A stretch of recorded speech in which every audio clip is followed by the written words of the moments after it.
Hello there, welcome to the Quarter 3 live stream for Endless Space 2, which I played before. Oh god, there's echoing, hold on. Endless Space 2, which I played before. Jeez, is that what I sound like? It's horrible. Speaking of horrible sound, I'm using a new rig here, so you'll be able to hear like all the little clicks. There you go, that'll be great. My chair just squeaks. This might be insufferable, so let me know if this is if this isn't going to work. I even sound weird to myself. Hold on, what if I turn this down? Anyway, let's see. It is Monday, so that means at 7 p.m. Pacific we'll do a drawing for Request Wednesday to see what I'll be streaming on Wednesday. Markinson says the mic is actually a bit loud. Oh, let me turn it down. God, the perils of new equipment. Is that better? But my voice sounds very full. Oh, thank you, Markinson. Is that a pass? That's a line from The Man Who Wasn't There.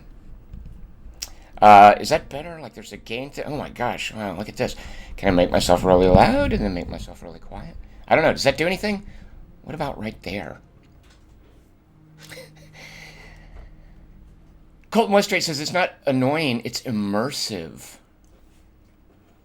So my terrible headphones, which, to be perfectly honest, they were Call of Duty Ghost War? No, Ghost? What was the Ghost? Maybe just Call of Duty Ghost. They were branded headphones that I got from Activision at a press event. And they'd served me well for a very long time, but eventually the wires started coming loose, and it just started behaving weirdly, and So I bought new equipment, and here we are. I'm using a room mic thing. It's like dangling in front of me like a big old penis. It's weird. Very uncomfortable with this. Alright, so let's see. Oh, Alex Chapman voting for that ninja puzzle game. If you'd like to see me stream something on Wednesday at 6 p.m. Pacific, type into the chat, I vote for, and in the name of a game such as Bioshock 2, or Agents of Mayhem, or Guild Wars 2, or Endless Space 2. Doesn't have to have a 2 at the end. Notice that Agents of Mayhem doesn't have a 2 at the end. Bayonetta, it could have a 2 at the end, but the one you pick would not have a 2 at the end because I can't stream from my stupid Nintendo hardware. Bayonetta 2, only on Nintendo hardware. How much does that suck? But we'll always have Bayonetta 1. And then the inimitable Mr. Chris Markinson will take down your vote, and we'll do a drawing in about an hour. But first, let's see. I'm on Twitter at QT3. I've got a Patreon campaign at patreon.com/TomChick. If you enjoy this kind of stuff, first of all, thank you. That's very kind of you. Second of all, please check out my Patreon campaign. And things that I write are at quarterto3.com. All right, why are we playing this today? Guess what this game just got? Well, it's getting.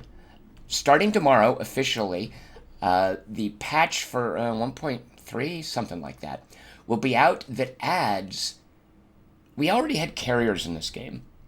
When you work your way up... There's going to be a lot of Tom-splaining today, in case you didn't know. Richard Holt says he can't criticize me for playing... I think he's describing Endless Space 2 as a terrible strategy game, which brings to mind, I'm not sure that Richard Holt understands English very well. Terrible strategy game? What? Richard Holt, 2 of those 3 words apply. But he says he can't criticize me because he's playing Total War Warhammer. That's not a terrible game. Neither is this. You're crazy. I think he's complained about the interface before. Maybe the AI. Colton Westrate says his friend has a dog that was fathered by the dog that did motion capture for Call of Duty Ghost. That was an awesome dog, Colton Westrate. Next time you see your friend's dog, scratch him behind the ears for me and say that I appreciate the fine work his father did.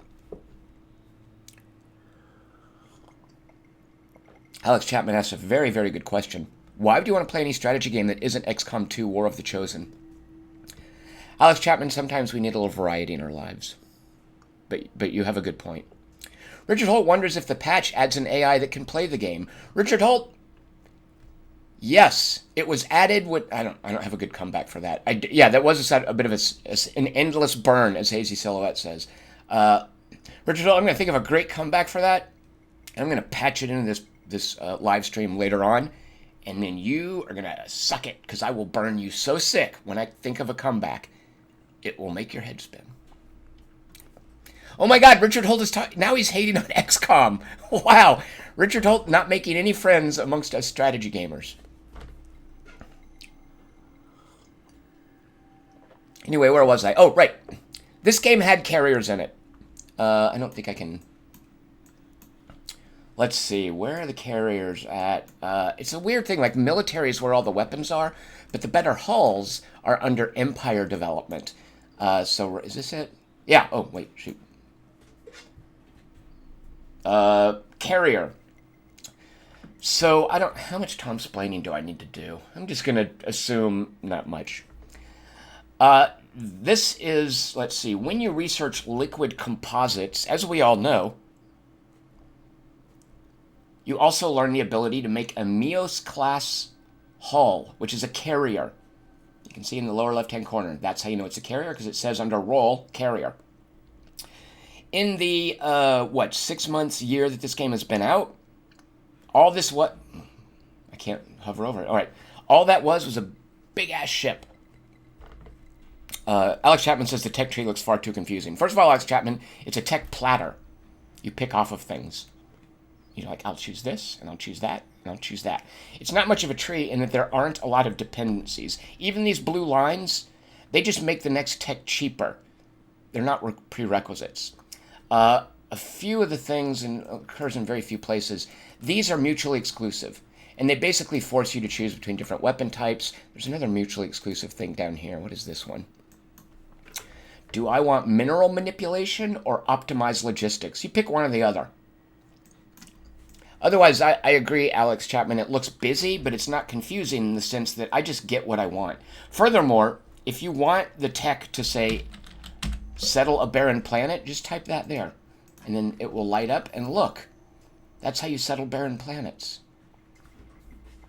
But yeah, their approach to a tech tree is more like a, hey, all you can eat. Chris Marketson, spoiler. Yeah, I really apologize for anyone who watched the movie Unlocked in order to enjoy the podcast tonight. Yikes. Michael Apted, ladies and gentlemen. All right, so we had carriers, and of course carriers launch fighters and bombers, right? Nope. In this game, they were just big-ass ships that you could put a lot of guns on.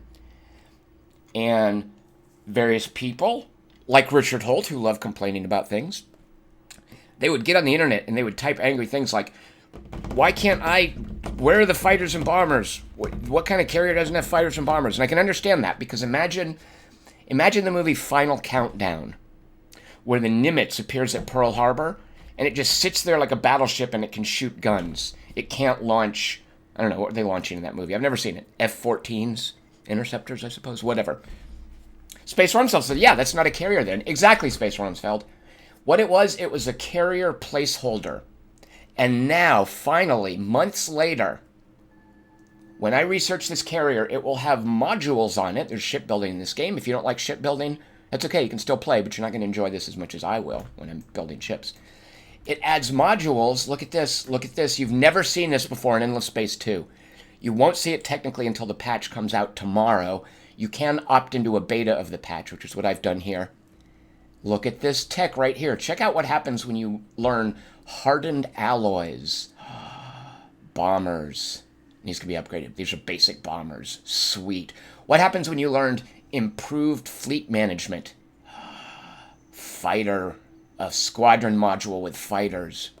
So finally, and they've been saying they were going to do this all along, to be fair to them, this was in fine shape, I feel, when it was released. This wasn't like a Paradox thing where, hey, you release it and it's got all kinds of flaws, but they'll get to that later. I really loved this when it was released, and it's only gotten better, and now this is a major step in it getting better. I presume. I haven't gotten to them yet. But what we're going to do today is field a carrier with fighters and bombers, and we are going to launch it in anger, meaning against another ship. Alex Chapman says, how's Andy Daly's review? First of all, Alex Chapman, it's called Forrest McNeil's review, which made it a little difficult to find. Second of all, oh my God. So there are certain things. Why? How come nobody told me about this before? I'm sure people did. I just got through the first season, so I'll be writing that up soon. But oh my god, that was quite an experience. And I didn't realize. Well, you guys will be reading about this. It was based on another show. It's got more seasons, which I'm not sure I'm happy about. But oh man, Andy Daly and just the writing on that. Have you guys seen a movie called? So one of the You know what? I'll write about this later. Today we're playing Endless Space 2. Okay. So our goal is to launch carriers in anger and then have fighters and bombers mess up other ships.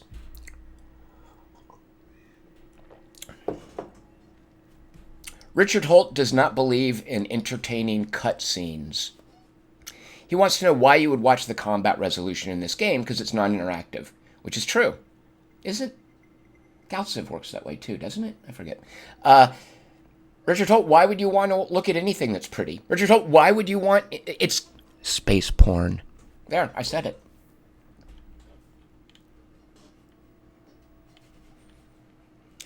All right. Yeah, Richard Holt, what is a good strategy game? Rather than hating on everything, tell us what we should be playing. All right, so this is the tech tree. We're going to work our way towards carriers. Right now, we are playing the Lumeris? What are we called? Lumeris? Lumeris. Why was I wanting to put an N in there? We're basically the money people. This is our money queen. She's money. We make lots of money. It's not called money. It's called dust. Everybody wants it. That's why it's called dust. It's a David Mamet quote. We're the rich dust people. They're like a criminal family. Here's something that I've discovered in this playthrough. This game, Jason McMaster raised a very good point I'll address in a moment. This game has excellent writing. Should I show you guys some writing?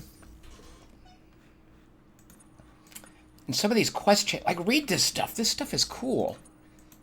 And it's distinct for each race, for each faction. Race. Yeah, they're races. They're not factions.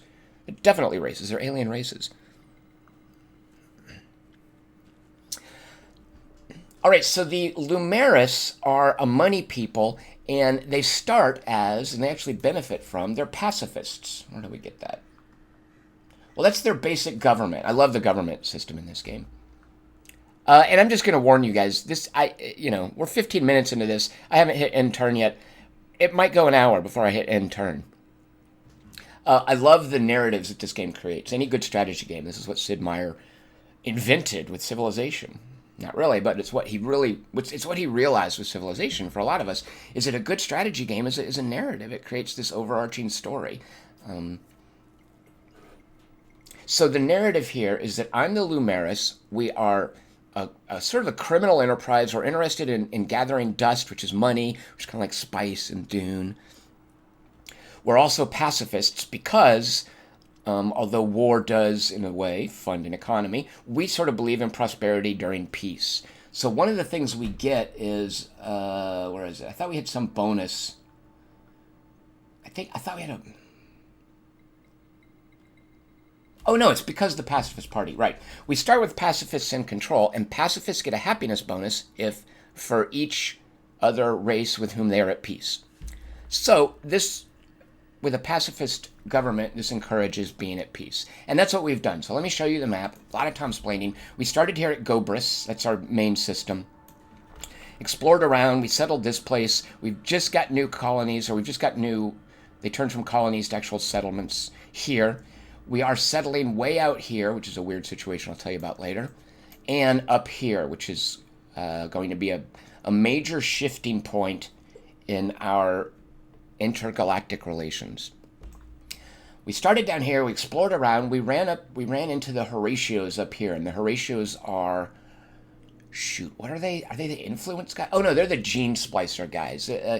They're also kind of like, they're like racial manipulation guys, I believe. Over here are the Sophons, a little confusing because they're different shades of green. These are the vomit green guys, these are the forest green guys. The Sophons are the high-tech guys. Fortunately, no cravers, none of the religious zealot types. We're near two peaceful races. And the overall shape of this, it's a dumbbell thing. It's two galaxies separated by this weird warp thing. I don't know how we're going to get over there. So we're up here, and we're in good shape in that we don't have anybody aggressive on our border. Haven't quite seen what's out here. These up here, these are the Void Walker guys. They're the interdimensional aliens. We don't have to mess with them. We've got a good buffer between us and them. Who knows what's over here? This is a full game with all 8 races in play. So presumably the other 4. The Cravers are over here. They're probably eating everyone up. So we'll probably bump into a big old Craver empire once we cross this little bit in the dumbbell. So we are at peace. Generally, we're a peaceful race, but look what we ran into. These are remnants. This is a small alien species. Oh, whoops. No. I lied. These are remnants. It's a small alien species that we're making buddies with. Because we're the Lumeris, we can pay them money to make them friendly to us. Okay, here's what's happened to our government in this overall game. Oh, before I mention that, I do want to... Is this too noisy if I do this? Is that fan just insufferable for you guys to hear? Let me know if that's terrible. McMaster says, why isn't this a Destiny 2 stream? McMaster, I'm not done downloading it. It's currently downloading. I'm looking at my little streaming health light. If it started to get unhealthy or red or yellow, I was going to stop the download. But it's still green, so it looks like I can handle both downloading Destiny 2 while streaming Endless Space 2. My bandwidth is that good.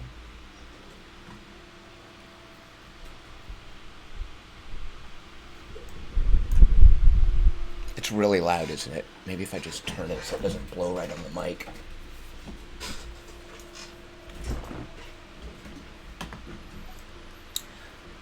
So the way that the Lumeris, one of the unique things of the Lumeris, is that they don't build colony ships. Everyone else builds a colony ship, and they fly it over, and it lands somewhere, and it colonizes. The Lumeris just pay. Look here. If I want to colonize NOS 3, we need more NOS. I just pay 1,396 dust, or gold, or money, or space bucks, whatever you want to call them. I don't build a ship, and then my colony starts. And the way colonies work in this game is you park an outpost for a while in a system. For instance, here at Corvus, I've got an outpost. It's going to take 6 more turns before it turns into an actual colony. In the meantime, another one of the races could have grabbed one of these. In which case it becomes a race. Who can grow their outpost to a colony first? Now, the reason that Corvus is not contested, even though it's way up here next to the Horatio, this is an outline system that doesn't have a warp lane connecting it anywhere. And I've discovered it because of a tech that I researched. There's a tech that reveals all of these. I think it was a tech. It might have been something special I found. At any rate, I've revealed all these little, I think they're called pocket systems.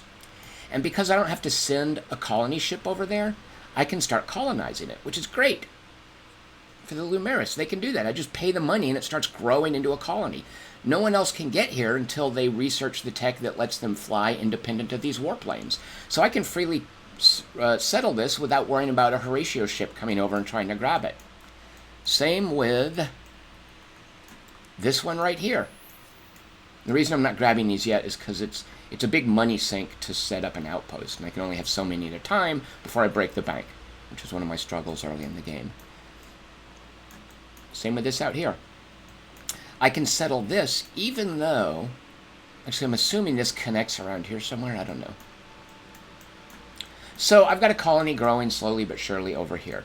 Here's, however, where it got tricky. Oh, I was going to tell you guys about this. Well, this right here, Xenius, I, fair and square, started settling Xenius, and there was an in-game quest. It was a story quest. It's like, hey, settle this system, and you'll get a special bonus, a special ability. And I forget what it is. I'll look at it in a minute. It's up here. Here are all my quests. So I settled it. When you create an outpost, ships full of food start flying from the nearest colony. And they physically fly. They move. You see the little ships moving. And you can do the little... Here's one. Look. This is a ship... Yeah, it's a shipment of 138 food. And depending on how much food is being produced at the source, that determines the size of the incoming shipments and therefore the speed with which your outpost turns into a colony.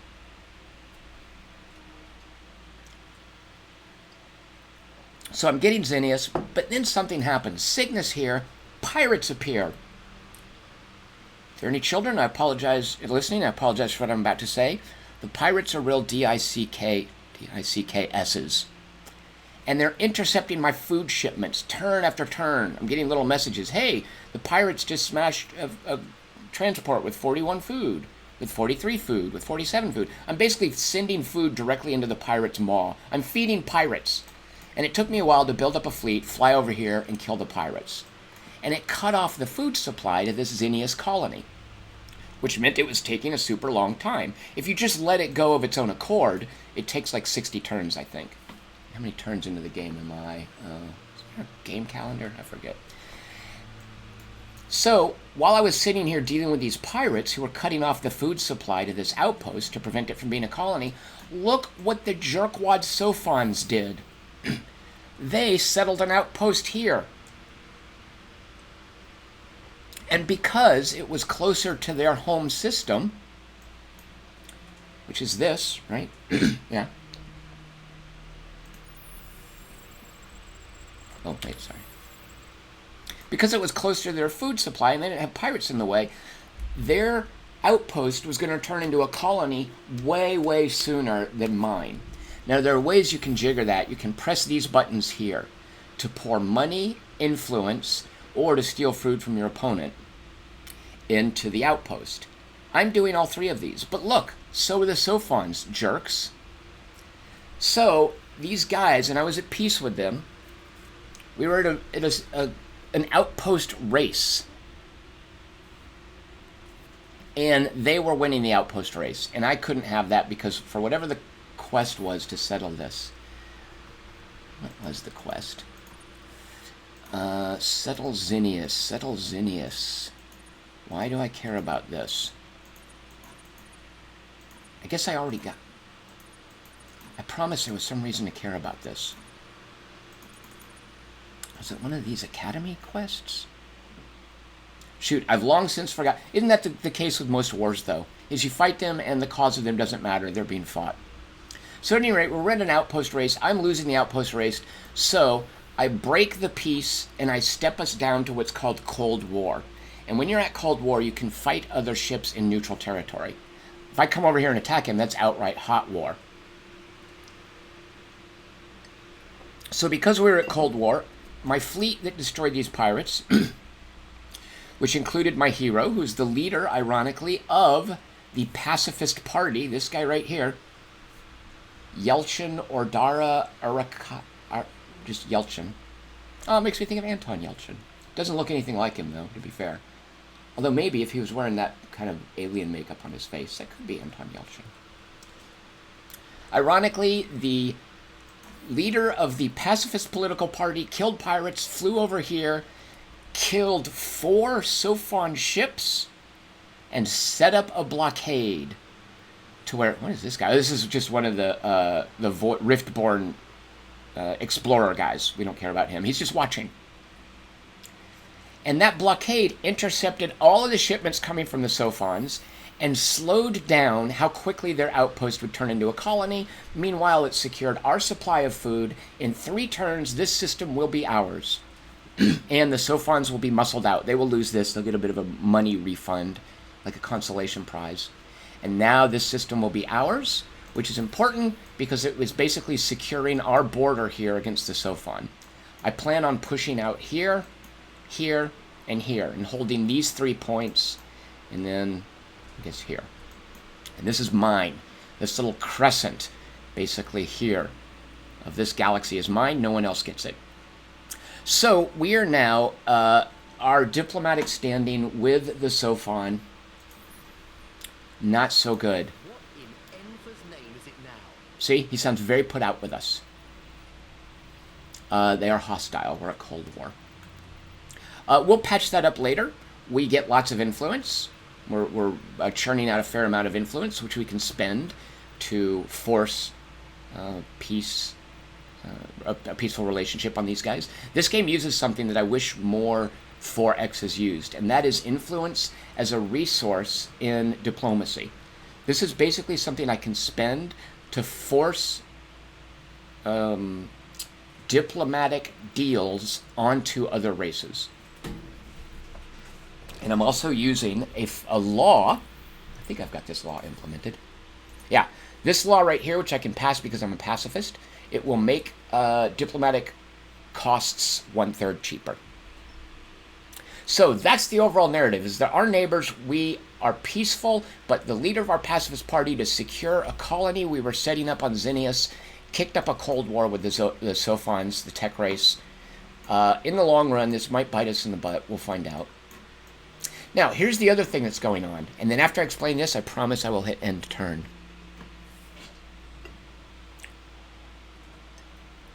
We're pacifists, right? We're already kind of screwing that up.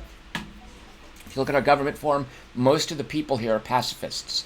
We've got 12 units of population, 10 of them are pacifists. We have 1 militarist group and 1 scientist group. And we've already been through 1 election. Scientists are our second place party. We ran into these robot dudes over here, and this could get a little tricky, but it's sort of like, if this is our border, these guys will be a great buffer zone. The remnants are robot people, and we're making friends with them. Once this fills up, we could maybe assimilate them, but basically right now they're giving us money, manpower, Transvine, which is a luxury resource, which I think helps happiness. I'll look that up in a minute, and a fair bit of science. We're making about 400 science a turn. These guys are giving us 50. So they're a substantial part of our scientific research. However, a more important situation is these guys here who are in our empire. These are things called the Calgeros, who are warlike farmers. How weird is that? We've already got 1 of them in our population, settled on our main planet. They make people happier when they're on fertile planets. They give you a happiness bonus. And they give you a happiness bonus anyway. Right now we're getting a good bit of science and money from them. But we want this planet, or this system. They live here. We can't settle. This is theirs. If we wanted to take this system, we would have to conquer them. Rather than do that, we're going to win them over. And what we did to do that is we bribed them until this got into this little quadrant right here, which unlocks for us a quest. And if we do that quest, these guys will become part of our empire. We will assimilate them. This system will be ours. We will get their population. We'll get their bonuses, which is what? Pragmatist. They get more science and obedient flock. Yeah, they love having heroes around. But mainly we want population, because population is money. Population is resources. So what quest did they give us? All right, check this out. Masters of the Arena. This is a quest where it's... And I like this writing. I won't bother reading it to you, but the writing in this game is really good. The writing explains, hey, these are a warlike people. To impress them enough to where they'll join you, you have to raise the support for the militarist party to 30% in at least 2 of your systems. So once we do that, these guys join us for free. We don't pay anything else. How do we do that? Well, that is where this game's political system comes into play. See these little lines? This is the influence of each political party. And we have been specifically doing things in this game so that the Calgeros will join us to raise this line, which applies downward pressure to this line. There's a political system in this game, can I show you guys, where the things are opposite to each other. Here are pacifists, here's militarists. Science and religion, and there's something like this in Stellaris. Stellaris, the less said about Stellaris, the better at this point. Industry is opposed to ecology. So I love the idea of Stellaris. They have more work to do. So we have been doing things that are counter to cultivating the pacifist party, trying to get militarists more popular. And that basically means researching military tech, getting in fights, building warships, and building military installations. We've been intentionally doing that just to impress this one minor race. Frankly, I feel a little cheap doing that. How close have we gotten? Okay, if we look at our main system...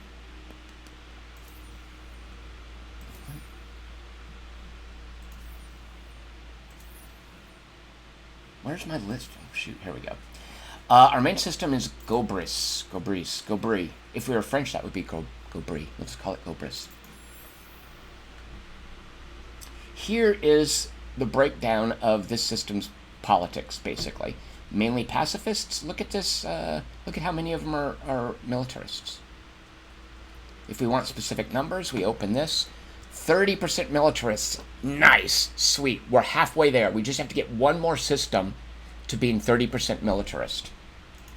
Now, the problem is we don't have a lot of systems that have big populations. So we're having a hard time swinging our population towards militarists. This is the second one we settled, Yisel. If you look here, oh my gosh, look how tiny it is. So we're halfway. We really, yeah. Super crowded planet here. So hopefully that'll catch up and we'll win these guys over. So we're kind of being warlike even though we're pacifists. Just to impress that dippy little race. Alright, you guys ready for this? I'm going to actually hit end turn. I think. Wait. What is this? Oh yeah, those jerk pirates are back. Yeah, so annoying. The pirates are right here. Our ships need to sit here to blockade this system from the Sophon. And then once that's done, we've got another, what, 3 turns? Then we can fly back and give those pirates the what for again. Alright, I'm hitting end turn.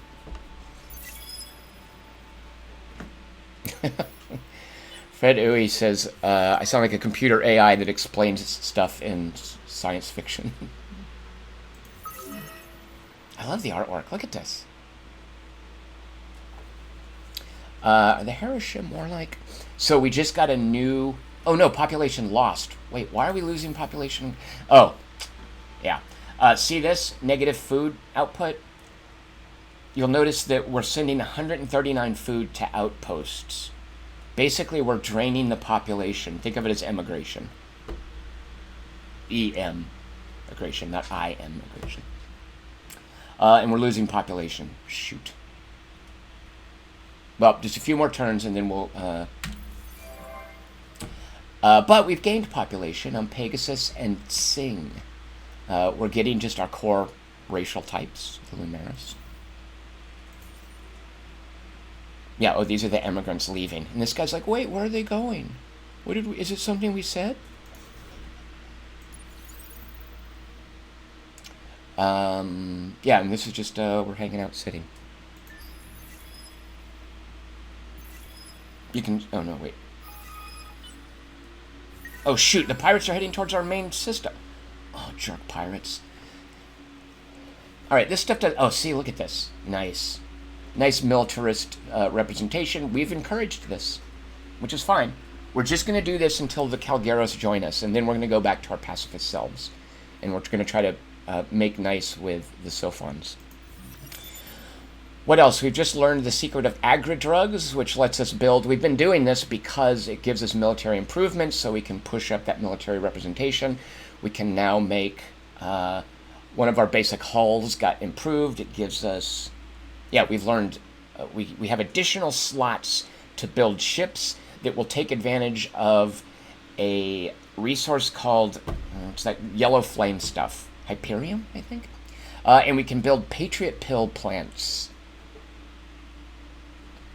And now we're going to start learning this Galactic Commodities Exchange, which is an important tech for us. We're the money race. We get lots of money.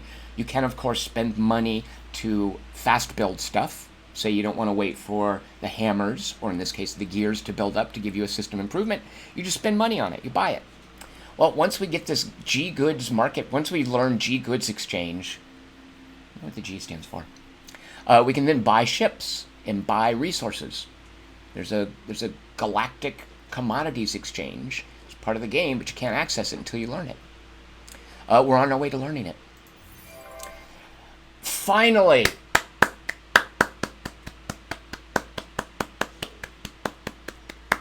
Right?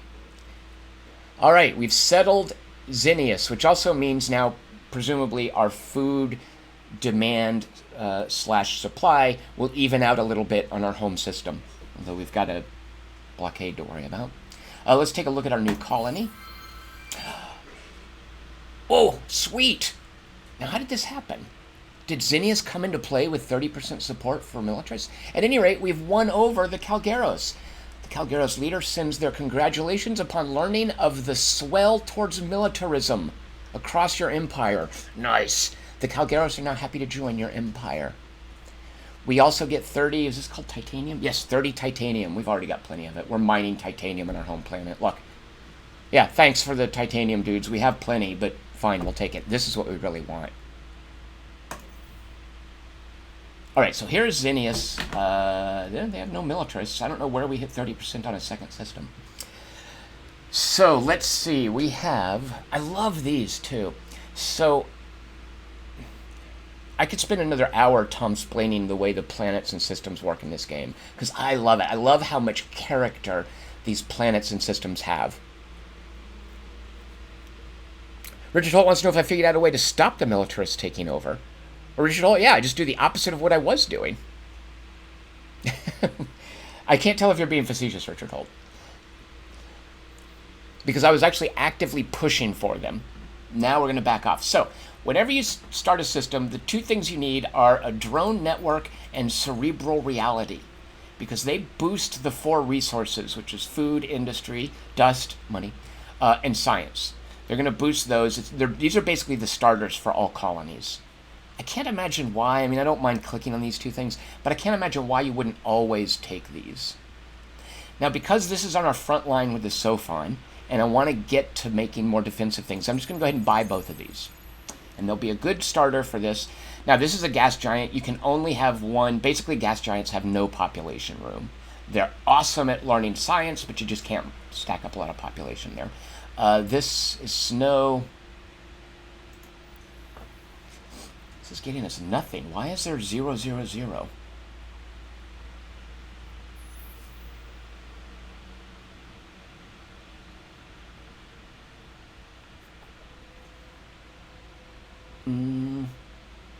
I should be getting gold from this. Let me just see what happens if I drag this guy over here. Oh, yeah, okay.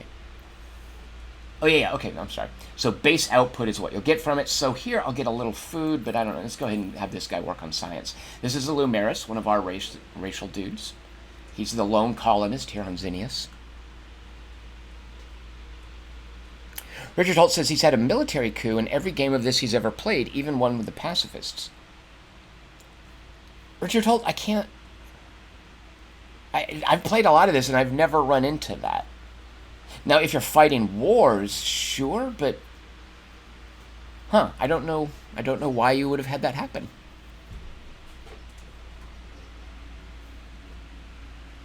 Alright, so this is our front line. We're going to boost it. We're going to spend money into boosting its research just to get it going. Let's look at our new Calgaros buddies. Oh, shoot, these guys. Alright, so... we have a couple of warships back here in our rear, and they're super pokey. We didn't equip them with any special drives, so they take forever to get anywhere. I was just going to leave them parked back here in case we had any issues with the Horatios. I'm assuming that the Sophons aren't going to come attack us. So the way you can see how the other races are doing is this is the little victory thing. We can see in Supremacy we're in first place, which part of Supremacy is, I think, fleet size. Is this one you would check? So we're doing very well. By the way, I should point out, all this is on the default AI level. So I'm kicking ass. But I'm also, because I'm relearning the game, it's not pushing back super hard. Why am I second place in economy? Now, one thing, even though I'm on the default AI level, one thing that will happen in this game is even though I can beat up on these two guys, we'll see how I do. Not too worried about him. I presume there's 4 of us here and 4 of us here. The Cravers are over here, and Cravers are really great at swallowing up young empires. So while I'm playing over here, there might be a big old Craver empire being built up over here that I'm going to have to deal with at some point. We'll see. So at any rate, I don't know how these guys are doing with their fleet. I easily beat their 4 ships that they had here, so I'm tempted to pull these guys back to punch these pirates. How long will it take them to get back here? 4 turns. Shoot. Should I just leave 1 ship? Alright, I'm bringing everyone back. 4 turns. How much can the Sophons do in 4 turns? Richard Holt says, good luck not being in constant war if you start near the Cravers. Absolutely. The Cravers is like, oh, who are the equivalent in civilization? The Aztecs, maybe? I will confess something. I've started games of Endless Space 2 and then quit out and restarted because I was next to the Cravers. Don't tell anyone I told you that. Alright, we've got to punch these stupid pirates away. I don't know, I don't remember, is there like a pirate base or something, or do these guys just appear out of nowhere? I forget how pirates work in this game. Alright, so we've got Xenius, and what is this telling us? We've got these guys assimilated, which means this is now our... When did they build that? Alright, I'm happy with that. So when you have a colony, you can build a specialization on that colony, as opposed to a system. So the buildings I'm building go to the entire system. Oops. This isn't a game where you click on a planet and you terraform it. I mean, there is some of that, but it's not a game where each of these is a separate system. And that's something that 4X science fiction games always struggle with, is how do you represent a solar system as opposed to a single planet? Because it's more fun to, like, settle a planet and build certain things on it and worry about, hey, is this a desert planet or an ocean planet or a barren planet? The way this game works is the system is the level at which you build, but you can do specific improvements for a colony, and those are things that you research. For instance, I could click specialization. I think I have 1 research. I could put a specialization on each of these planets.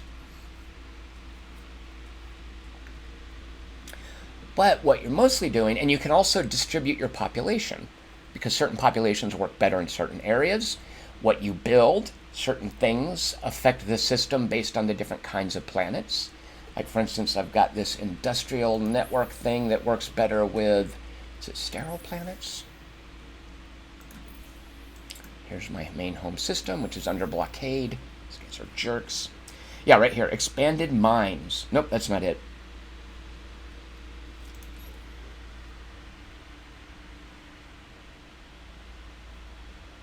Here we go. Xeno-industrial infrastructure. It's a great thing to give you extra gears, extra production. But it's especially good with temperate and fertile planets. So, look, fertile, temperate, fertile, not temperate. In other systems, it doesn't really make much sense to build this Xeno-industrial thing. I mean, the plus 10 per planet is nice, but normally you want the plus 30 per planet for fertile, temperate planets.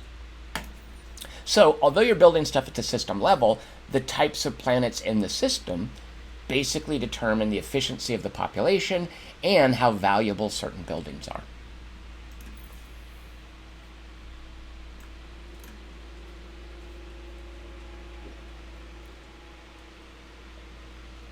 All right, I'm going to hit intern again, believe it or not. Okay. Oh, wait, do I need to do anything with these guys? No, I'm giving them their little system improvements. And look, all of these guys... Now, there's a certain point where you can upgrade your systems to have starports, and you can then fly these populations around to other places. Right now, people are pretty much stuck where they were born. Now, I can do this upgrade here. Oops. I can do the upgrade to the system level here, but all I'm doing, and you spend luxury resources for that, is it gives everybody a happiness boost. Pretty much everyone in my whole empire is really happy, which is giving us a bonus on production of food and influence. So I'm not really that worried about happiness improvements, because everybody's just so overjoyed.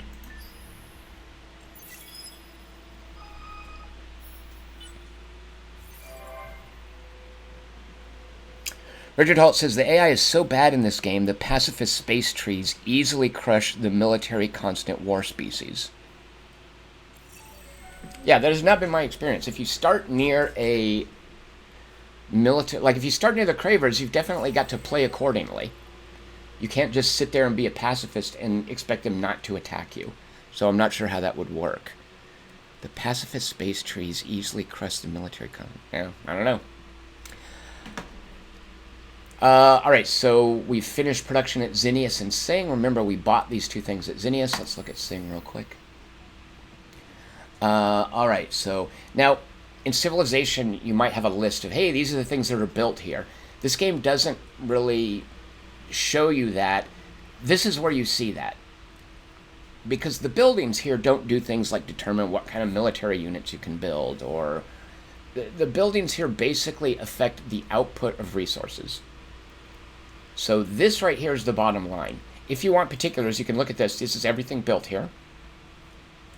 It's also showing you the upkeep. There's no upkeep on these. So we've got a colony base and the two things we already built at Sing. Let's see, what do we want here? Sing, I don't think it's on a front line, is it? Sweet. All right, we've got so many Lumeris that we've hit a threshold for a bonus. I'll show you guys that later. Our population is growing. Oh, sweet. All right, we're going to come back to that in a minute. Actions will only make the war more painful. All right, they're unhappy with us. That's okay. We expected as much. What you're going to do. You violent pieces of free methanol. Wow, that's rude. They just Donald Trumped us. All right, borders are closed. That's okay. That means they can't come in here. Haha. All right, so we were looking at... So Sing is not on front line. You'll note this is a dead end. Now, this is over here super close. This is a little pocket dimension that we can settle because we're the Lumeris. At some point, this is going to be an easy place to reach, but that's the whole point here, is I think this we can't get across until we learn the technology, which I think is like Tier 3, to let us move independent of these warp lanes. So once that happens, we can come out here. But right now, this is not a place we need to secure, so we'll just build some stuff. Let's see, we have sterile planets, so there's kind of no point building this, which is good on fertile and temperate planets. These are both hot and sterile. This one isn't even settled. What do we want here? I guess more food for population growth. We don't need to push military anymore. That's why I had all these unlocked. Let's go ahead and get them happier. So we'll build that to level it up to level 2. Do we actually have the Transvine? Transvine is a luxury resource. Yes, we've got 40. It takes 25. Look at all the red sang and super spuds. We're loaded on this stuff. Luxury resources are used for trade. They're also used to improve your systems. And they're used eventually for trading companies, which the Lumeris, that's one of their main things, it's one of the main ways to get money. Look at this. So here's one of the things I love about this game and how the planets have character. This planet right here is super boring. It's just a desert. It's hot, sterile, whatever. Look at this planet here. It's an ash planet. It's hot and it's sterile, but it has tunneled slip gates, and there's a subterranean curiosity on it that we have not investigated yet. We can send a ship with a probe over there, or we can queue it up and investigate it here. And these tunneled slip gates, these are bonuses, modifiers. What does that mean? Check this out. Wait, where's the... There. See in the lower left-hand corner? So first of all, look at these little domes. I guess you can't really... There. These are here because of the tunneled slip gates. It's this weird graphical modification. So on this planet, there are holes to other places in the galaxy. And it makes this planet super good once we get a trade network going. And also, it looks like it negates any production penalties. Anyway, there's a little bit of flavor text there. But I love the weird little... Let me show you a cool one. I love the weird little modifiers for stuff. Which is the one that has a singing planet? Behemoth Song. Okay, look at this planet. Big old gas giant.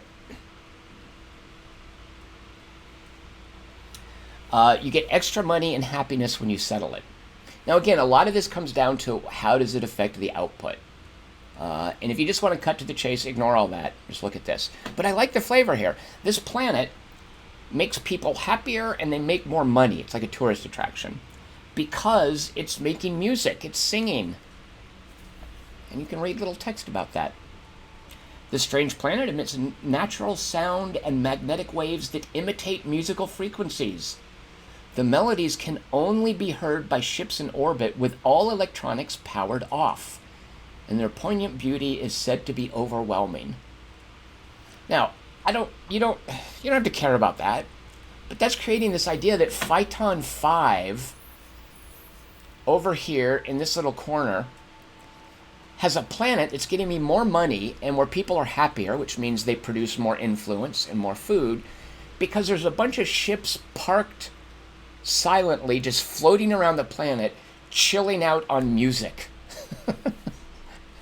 I love that touch. I really like that. Like, it's just flavor. That they went to the trouble at Amplitude to write this stuff out. This behemoth song. Or if you're Stephen Wright, Bohemoth. Lord Kosk is making fun. Lord Kosk, I don't appreciate this. He's making fun of Sing 1 by saying it's got zits. No, don't be gross, Lord Kosk. And you'll notice a 3D model that's spinning. Remember we had one of them here? Actually, is that just randomized? Let's say we leave and then come back in.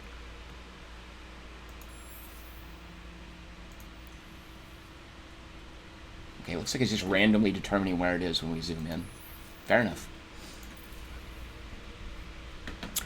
All right, let's see. I guess I'll hit... Oh, wait, it's got some messages here. Right, okay, so Zinnius, which is where we bought the Cerebral Reality and Drone Network starter improvements.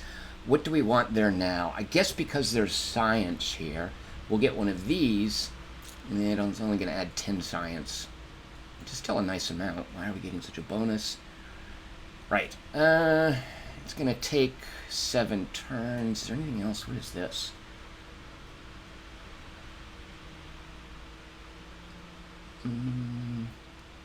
If we get extra food going, it will improve the growth rate. And I could definitely use filling these up. Eventually this I can fill up. Colonizing steps is a fairly early technology. Alright, so let's get them away to get more food. Sustainable farms are just plus 10 per planet. Bonus for cold and hot. I guess the gas giant is neither cold nor hot. Alright. What is this one here? Intensive cultivation, plus 25 per system level. Alright. Bonuses for Lumera's population. Oh, this is a wonder of the world, only once per empire. Yeah, we want to build this back at home. That would be a waste to build that here. Alright, so this will just give them a minor food boost to help them grow faster. This will boost the science we're getting from this gas giant. So one of the ways there are personality in this game's planets, gas giants give you science, hot planets give you industry, cold planets give you gold, I think. Yep. Gold.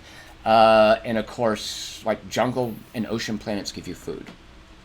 Forget, what do desert planets give you? Do desert planets give you gold? I think they give you industry because they're like hot planets give you industry. At any rate, there's a basic framework for what you get from certain planets, which also adds to the personality of the different systems. Alright, we're about to give these pirates the what for in a couple of turns. Make sure no Sophons are coming in. Good. Wait, what are these? We're done there. And what is this? Right, okay, no, so now we have an event. The Quantitative Society, a cabal of scientists and visionaries from a prominent research group / think tank have come forward to your government promising to deliver the dream of a utopian society. Well, isn't that always the case? They've created a vast super AI that can watch and learn from all. And they believe that all will benefit from its scrutiny. That's never a good idea. I've read enough sci-fi.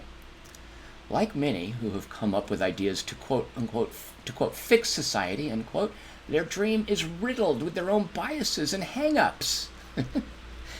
Nothing like riddling your dream with hang-ups. Including believing that life isn't worth living without a dependable chain of caffeine bars featuring semi-designer furnishings and exotic mood music. What? It's a Starbucks joke.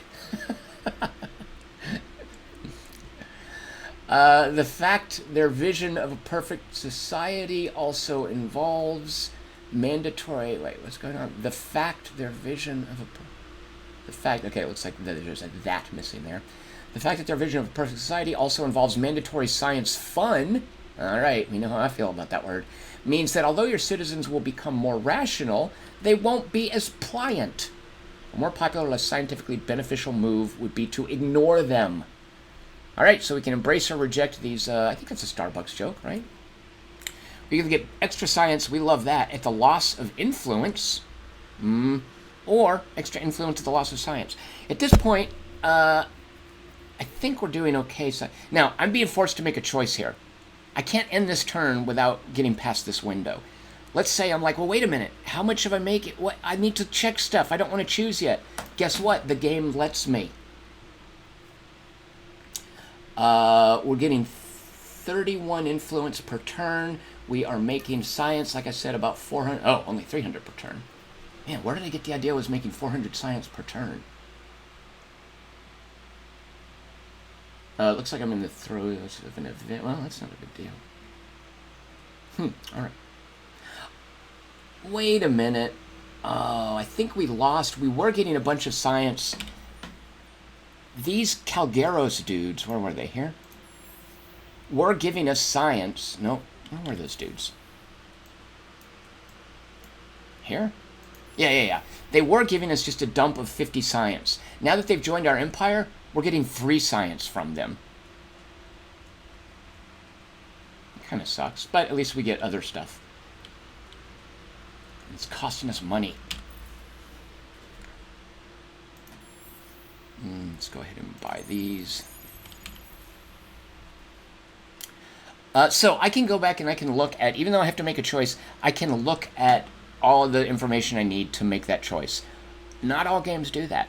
Any game that doesn't do that, that forces me to make a choice like this without letting me check information, any game that does that, I'm firing it from my hard drive. Yep. All right, so I think I want to, I'm not that worried about science. I'm really wanting to gather up a bunch of influence so I can get more pushy with the Sophons and the Horatio on my borders. So let's reject these people, and we'll take a little science hit for a while. I don't mind increasing religious ideology. Yeah, religion and science aren't really a big concern for me right now, as far as which political ideology I push.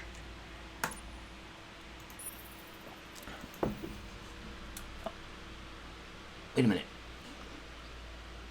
How is that 200? What? I think that was like 30-something. That's a huge increase. What?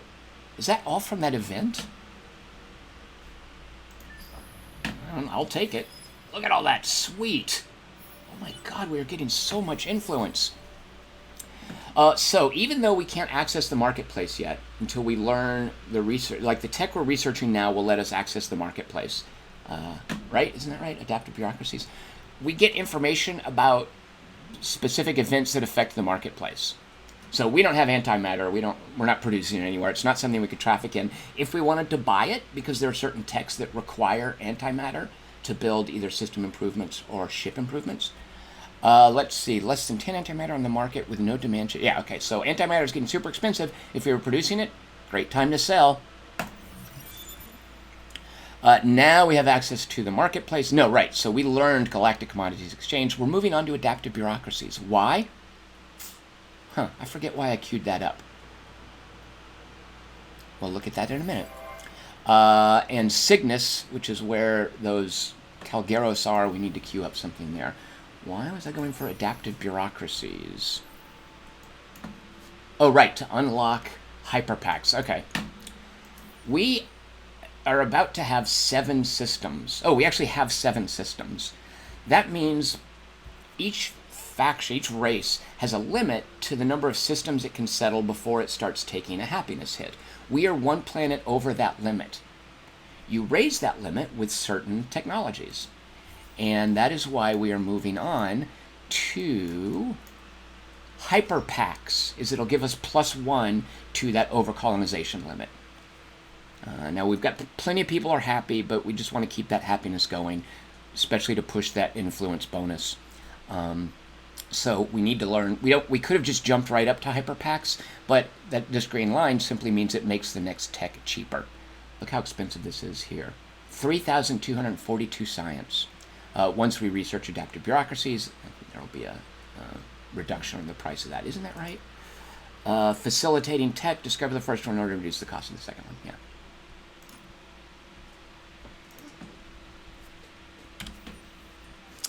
All right, so let's see. We're going to move in. We're about to punch some pirates, and you guys are going to see some lovely space porn.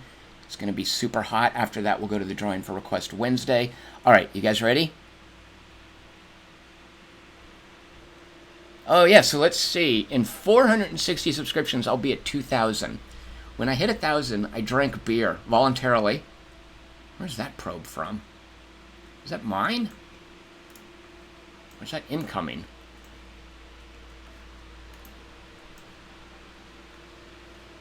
Whose probe is that? Oh. Someone's shooting probes at us. I don't know how I feel about that. So let's see. At 2,000, so at 1,000, I drank beers. At 2,000, yeah, I'll drink gin. I mean, that's not going to happen anytime soon, but sure. I'll spend an evening streaming and drinking gin. Richard Holt says, gin? Gross. Richard Holt, gin is it's an acquired taste. It's not for everyone. Oh, yeah. So, we tried to intern even though this thing wasn't producing anything. Either of them. So the game was like, hey, dummy, what do you want these guys to do with their production? All right, Pegasus is the place on the way to Zinnius. Let's see, what do we have? A bunch of sterile hot planets. I want to push science here. No, we're getting no science. All these hot planets mean it's good for industry. So let's push industry even further. No temperate planets. I mean, this will give us plus 10 per planet, which will be plus 20. So that'll push us up 79. Yeah, that's good. That's not bad. None of these planets have strategic deposits. Plus 1 per population. Later on, that'll be worth building. Right now, not really worth it. These are military things. This will just make them happier. People aren't super happy here.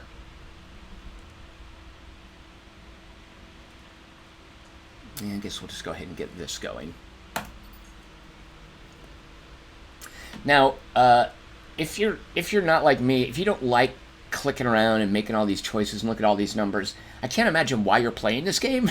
But if you are anyway, it has this whole automation thing where you just tell it, hey, you know what, build stuff for me. You do what you're going to do. But frankly, why are you playing if you're not into these kind of choices? Maybe you're just in it for the space porn. Speaking of which, wait, what else? We had another place that has to queue up. Right, these are these Calgeros yahoos. Come settle over here. They're costing us money. I guess queued up that planet. Because right now, if they multiply, which they will be doing in 3 turns, they're going to move up into this overpopulation area. We don't want that because it makes people unhappy. So let's colonize this so they can expand over here. And again, you don't... In other games, you might have to like, oh god, I got to build a colony ship and I got to fly it over here. And in this game, just queue it up because it's at a system level that you do system improvements. Once you've turned one of the planets from an outpost to a colony, to colonize all the other ones, once you have the requisite tech, you just click and it becomes something you build. All right, you guys ready for some space porn? Here we go. Concrete Otter says gin is a great old man drink. Concrete Otter, guilty as charged.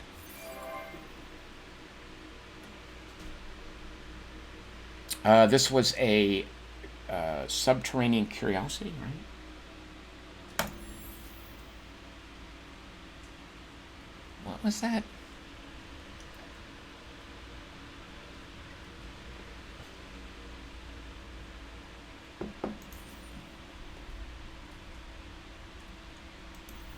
Study. Wait. So that was a. Are we looking at an anomaly? Because we already knew about that. Don't know what that was. He had unusual readings from the crust and upper geologic layer of the planet.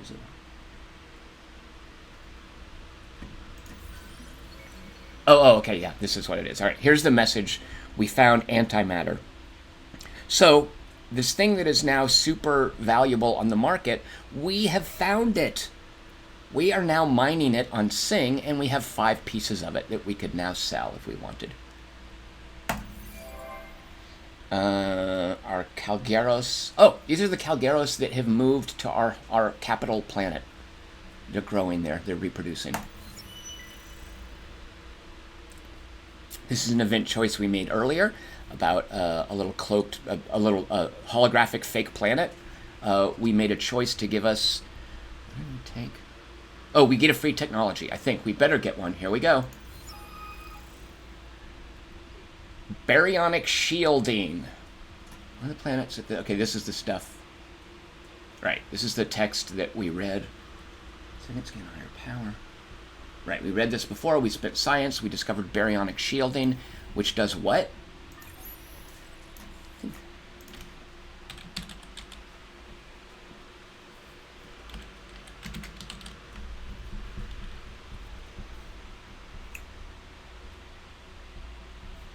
Oh, right, so now we can...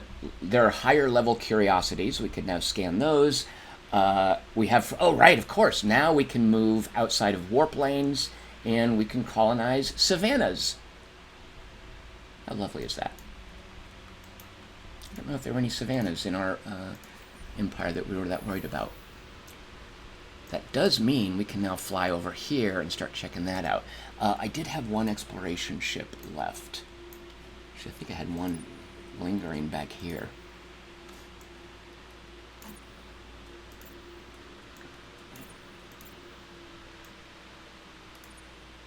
Shoot, I'm not... How do I form...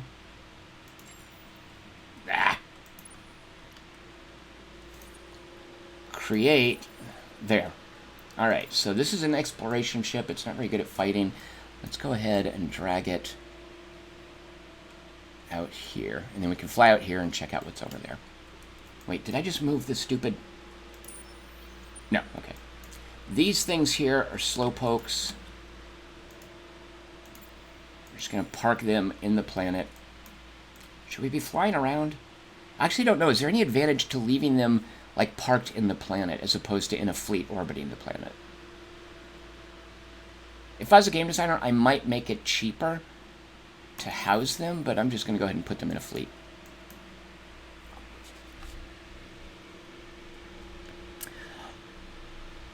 All right. Oh, yeah. So let's look now at the antimatter. So here's the marketplace that we couldn't access before, but now that we have the Galactic Commodities Exchange researched, look at the price spike on antimatter. Now, in the overall scheme of things, considering how much money we're making, actually it is significant. I'll take that. We've only got 5 pieces of it. We could sell each one. Yeah, so we could get a couple hundred. I don't know that it's worth it. We should probably just hang on to it. This is stuff that we are loaded. We have so much Hyperium and Titanium. And look, it's dirt cheap. No one cares about it. You could buy luxuries. Now, this stuff actually matters.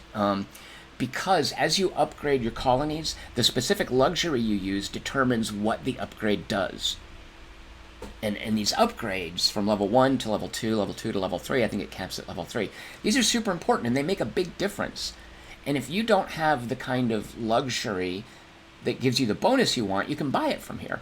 Now what I've got is Red Sang and Super Spuds. Super Spuds are dumb. Well, actually this does help me. It makes it cheaper to buy things. To just buy things with dust. Actually, that is good for me. Red Sang just gives you more food. I've been using Transvine, which increases happiness. So level 1, my upgrade from level 1 to 2 uses Transvine. I've got plenty of it. Super Spuds. And if I wanted to sell Hydromiel, let's see. There's none of that available. If I wanted to buy some of this other stuff, like I could use Eden Incense. There's plenty of that available. For an influence bonus. Interesting. Alright, that might be worth buying later.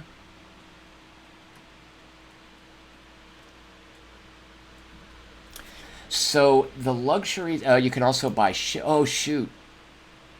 Alright, so yeah, I have to get other text to be able to buy heroes. That's huge. And ships. Right now, I just have Galactic Commodities Exchange. So the whole way that so each of these columns is a luxury that has that affects a different kind of thing, and then each row is the degree of impact it has on that category. So, for instance, red sang is just a minor effect on food.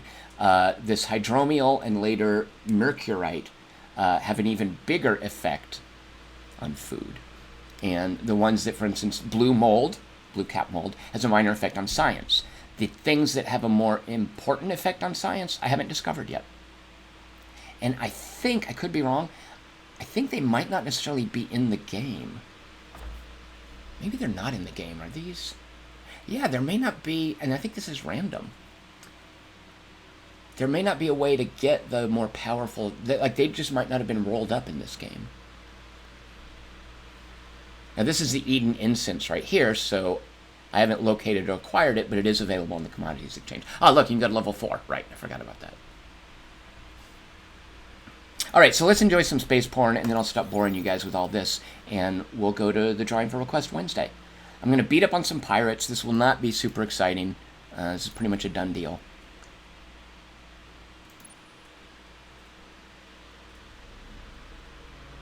Wait, why is this? Oh, yeah, okay, these guys, we're just going to have them defend. And then these guys, okay, you ready? Ready for some space porn? It's going to be super exciting.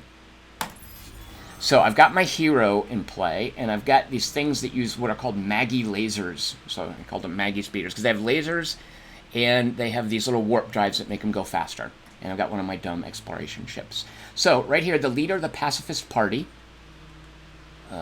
Anton Yelchin, I guess, is flying this ship. And now I don't have a lot of stuff I can set here because I haven't unlocked these categories yet to change which row of the strategy card I'm using, so I'm always using the middle row. And I haven't unlocked additional strategy cards yet. I've only got the starting ones. So I'm going to start, most of my ships want to come in at short range. I can look at all that stuff here if I want. Here are the specifics for each of the ships. There we go. Oh no, they want long range. Why did I think short range? Oh, you know what? So we'll use one of these. So these guys are going to stay at long range. He also at long range. Gosh, where did I... Right. You know what? I had a fight against the pirates where I had a bunch of things with short-range lasers, and the pirates wiped them out. So I rebuilt using these Maggie laser things that go at long range. Super glad I... And then this is just... yeah, we're not going to use that, because that's if you plan on losing ships. We're not going to lose any ships. We're going to stay at long range. We're going to get a bonus to shield absorption, but they're not using... I think they're using kinetic weapons. Yeah, shields won't matter much here. Is that true? It's always confusing. I think armor is good against kinetic weapons. Energy is good against... shields are good against energy weapons, right?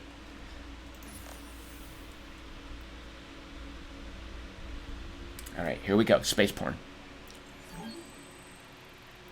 Concrete Otter makes a very good point. Always be upgrading your hero ships. Exactly, Concrete Otter. Once it came time for my guy to leave, because I needed help fighting those stupid pirates. Once it came time for my hero to leave, just being the chairman of the pacifist party and being a governor of my starting planet, if you look at his ship, you can put all these upgrades on it, and you should. You definitely should. Don't just fly it off with its starting equipment in place. It's super easy, and I think it's an important part of the gameplay in this game, to upgrade ships, especially your hero ships. Here we go. These are the bad guys. These are space reavers. It's like Serenity. There's my little hero, Anton Yelchin. Oh, and here are my little things. Is it going to show the animation? Look. Oh, shoot. A little tugboat flies out of the hangar, comes around underneath the ship, and lands on like a bracket underneath the ship, and then pushes it. If I want, I can bring up these overlays to show damage in real time.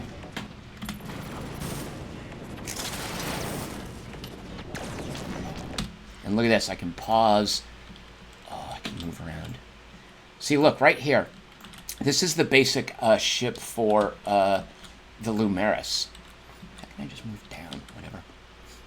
So, when these guys warp in, this little thing here flies out of this hangar. This boom drops down. This guy comes down here and attaches to it and pushes it like it's a little tugboat. I don't know why it needs it, because it's got engines here. But that's a little aspect of their basic attack ships, which I find very endearing. We can also click this to see how they're doing. Now, Richard Holt before was like, why would you do this? It's non-interactive. That's a very true point. It is definitely non-interactive. This battle has been decided. I'm just watching the results of it. But the reason you might watch it, in addition to the super hot space porn, is to just see how close it is and to see what things are doing. And all this is broken down in charts afterwards as well. But to just watch whether or not your techs are paying off. Okay, let's go back to the auto camera. Let's turn this off. I know I'm going to win this battle. This is going to be a super easy battle. And once we get fighters and bombers, imagine how sexy this will be.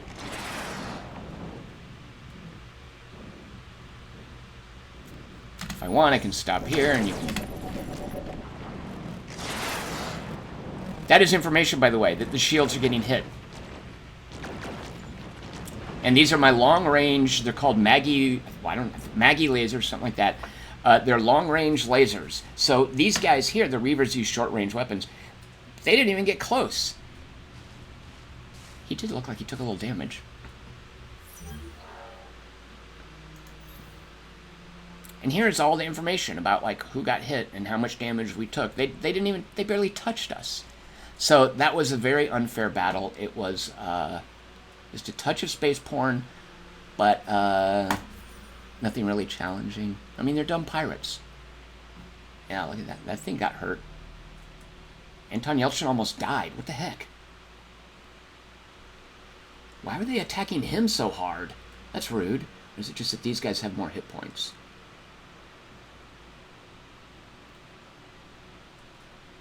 Alright, well in the future I definitely want to put him in a separate wave. Like you can set 3 wings once you get enough techs unlocked. I want to put him in a separate wing to hang back and not get punched so much. Alright, there was space porn. Tom MC says the capital ship space porn is okay in the Battlestar Galactica game, Battlestar Galactica Deadlock, but the fighter combat is oddly lacking in presentation. I don't understand why people are crazy. I mean, it's a decent turn-based capital ship fighting game. It's certainly better than that annoying Warhammer one that came out that is super punishingly difficult and weirdly, like, fiddly. What is that Warhammer one called? I forgot. But yeah, I don't understand what people are so gaga about that Battlestar Galactica game. Maybe the longer-term strategic elements of it are cool. All right, let's go to Request Wednesday. Okay, these guys, I feel like I need to move them back.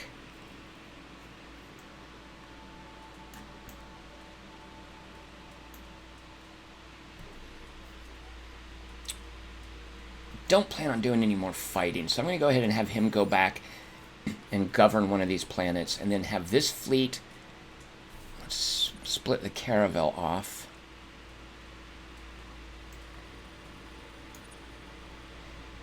And have the Caravel come down here to explore, and then have these 3 warships fly back up here to hang out. Alright, Request Wednesday, let's see. Hayes Tillett says, what do the bombers do? Planetary assaults? No, so the planetary assaults in this game, they're basically a function of, you don't have dedicated transports. Every ship has a certain amount of manpower that it brings to bear in planetary assaults. So it's not like you have to bring up dedicated transports, which can be super annoying in 4X science fiction games. Every ship can participate.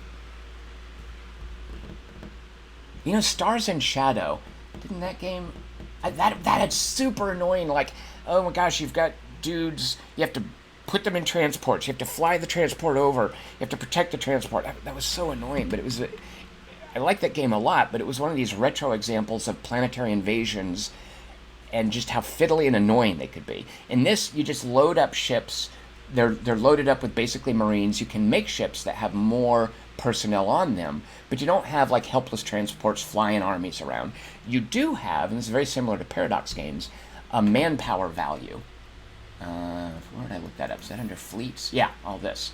And that's used to replenish ship crews, which are used up in ground attacks. So the bombers in this game are anti-capital ship weapons, basically.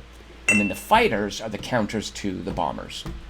So it's bombers like TIE bombers in TIE Fighter and X-Wing, not like bombers in Sins of a Solar Empire, for instance, where you have ships that are specifically used to bombard planets. All right, enough of Endless Space 2. Let's come over to my desktop and have a look at the nominees for Request Wednesday. Here we go. We're going to bring up randomresult.com. 15 games. What? That's like some old DOS thing. What? Star Drop? Never even heard of that. I'm sure you guys can see everything here, right? Of course. All right. You know what? Let's rate these. We're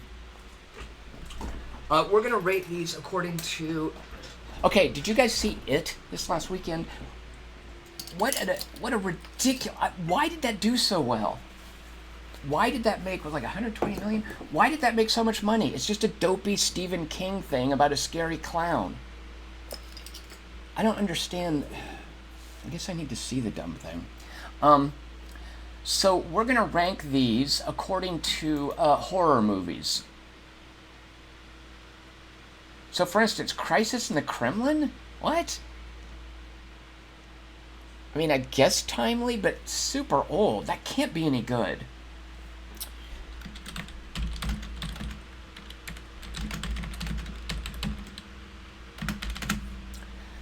Alright, Star Drop. I have no idea what it is. I'm guessing it's a survival crafting kind of, hey, land on a planet and mine ore and build a base and get food. Either that or a shmup. Shoot, I don't know. Let's call this one...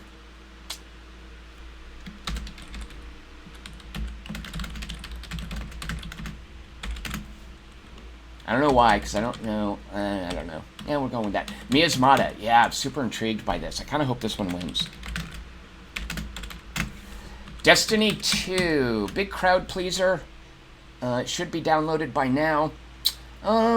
Let's call this... President-elect. Super old DOS game. Concrete Otter says...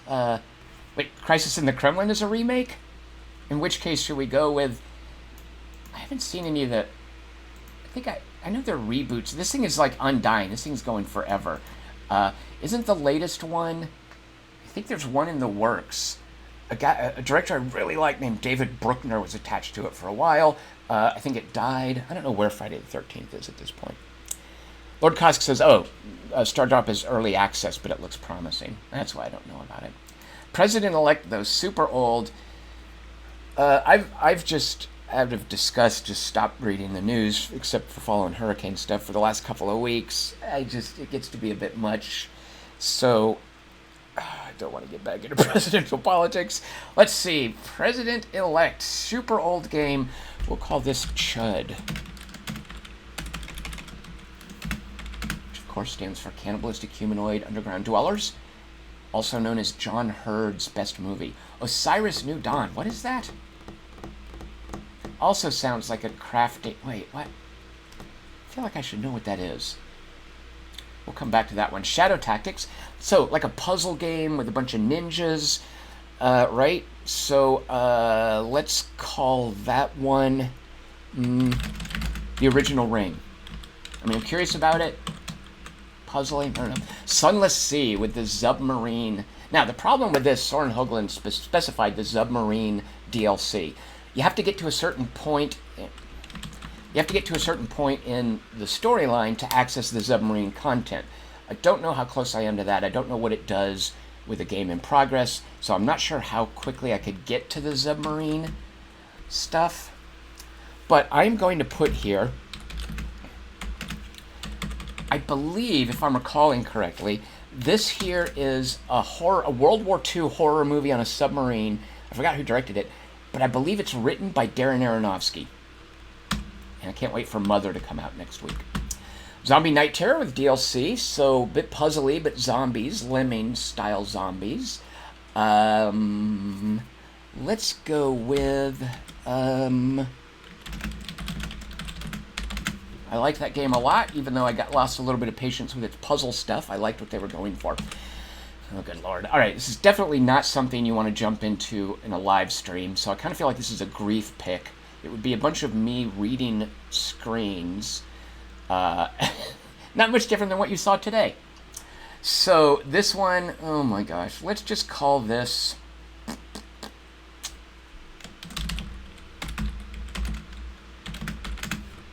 FTL. There's a great one. FTL's probably a little dated. I can think there are probably better iterations of that kind of game, right? But it's a classic.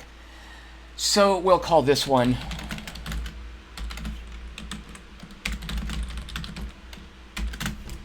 Tooth and Tail. Fred Uwe. I would be streaming this anyway, even if it didn't win. I really like what this game is doing. I have some reservations about it. But I like that game a lot. Blood Bowl 2, a sports game.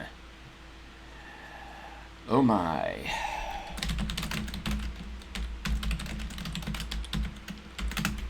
Project Zomboid. It's that, isn't it?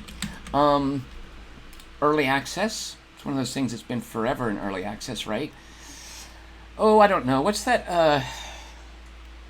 What's the thing with Rose Byrne sees Darth Maul over Patrick Wilson's shoulder? What are those called? It's not Sinister, is it? It's like Loathsome or Infamous or Incredulous, Indomitable. What are those things called? Shoot.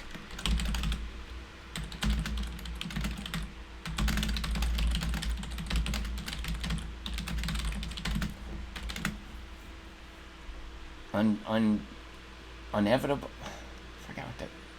Not infamous. Is it Infamous? That's the game. That's that open world game on the PS4. Infamous. No. Shoot. Not Conjuring. Conjuring are the good ones. Sinister's the Ethan Hawke finds the movies in the attic one, right? With the silly little ghost children. I forgot what it's called. You guys tell me what it's called. Tom MC says, don't kid yourself. Blood Bowl is every bit a tactical battle game. Tom MC, I've played them. You're moving a football down a field. That's not what you do in a tactical battle. He says basically XCOM with orcs. You guys are trying to trick me. I've played Blood Bowl. Brigador. I like Brigador a lot. We'll call this... not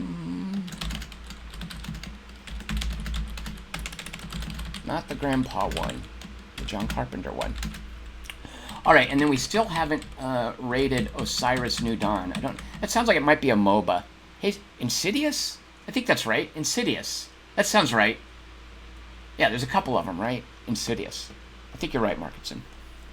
Like Rose Byrne, she's sitting there at the table, like at a, I don't know, breakfast table, and she's having breakfast with Patrick Wilson, he's her husband, and there's a silly jump scare. This is a James Wan movie, I believe, right? There's a silly jump scare where Darth Maul is looking over Patrick Wilson's shoulder. And it's super freaky, but, you know, you go back and you reconsider it, and you're like, oh, it's just Darth Maul. It's a silly demon thing. I think Insidious is right. Alright, Osiris New Dawn, I'm afraid it might be a MOBA. Tell me this is not a MOBA. Because if it's a MOBA... If it's not a MOBA, I feel like you wouldn't do that. Hazy Silhouette. I like the name, Osiris. It implies there's something... Insidious Chapter 2, Chris Markinson says. That sounds right. So I think I trust you, Hazy Silhouette, so we'll just go with this. I didn't like The Shining for the longest time until I rewatched it a couple years ago. I now love The Shining. Alright, so we have 15 submissions. Osiris is more of the mining and base building on Mars. Oh! Tom MC says that's what I thought Star Drop was. Oh. Alright, well, we'll stick with that. On Mars? Why is there an Egyptian god named for a planet with a Roman god? Is that a Greek god? Okay. 1 to 15. Every single one of these games has a 50% chance of winning. Fred Uwe says all sports games are strategy games. Fred Uwe, that is a very fair point. I agree with you. They're just not for Tom. I don't know what the deal is. Yeah, like, I guess if you sufficiently hide the sportsness of it, I could probably get into it. I just never felt that Blood Bowl hid the sportsness of it very well. Because Blood Bowl's trying to appeal to people who like sports, I think. It's trying to trick them into playing a fantasy game. All right, is this in the frame? Yes, there you go. You guys can see it all. All right, here we go. Wednesday at 6 p.m. Pacific, I will be live streaming a game known as Below, written by Darren Aronofsky, directed by like David Koepp or something. Who directed Below? So, Sunless Sea, let's jump back into that. I have a save game. I have no idea how close it is to being able to get into a submarine. But we'll take a look at it. Again, another game where I love the writing. I love the writing in Sunless Sea. So although there's not going to be a lot of Tom splaining, it doesn't have all these crazy strategy game systems. It's a lot of text. You move around, you do resource management, and you read cool bits of text. Sunless Skies is currently in early access, but I think they've cautioned that it's super early access. So I will be steering clear of that until it gets 1.0, unless of course it wins a Request Wednesday. But let's go back and see how Sunless Seas has held up over the years. In the meantime, guess what? We're going to go play some more Endless Space 2.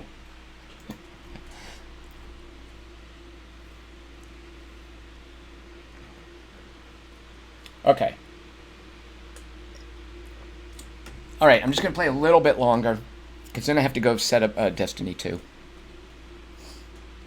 Yeah, so the thing about Sunless Sea is it has a lot of, and I think I wrote about this in the review that Chris Markinson just linked, it's got a lot of, I don't know if I use this term, but it's got a lot of negative space, which is normally a criticism, right? But there's a lot of just waiting for your ship to go somewhere. I don't know if they tuned that out. Yeah, Fred Uwe says he had to check out the IMDb for Below. Fred Uwe, am I right? It's a World War II submarine horror movie written by Darren Aronofsky. Zach Galifianakis is in it. Am I right about that? I forget. Should we know who directed it? I guess I could go look it up. Yeah, Fred Uwe, it's not good. I'm not saying you should watch it. I know I've seen it. I don't remember a lot of it. It's definitely not one of the better underwater horror games.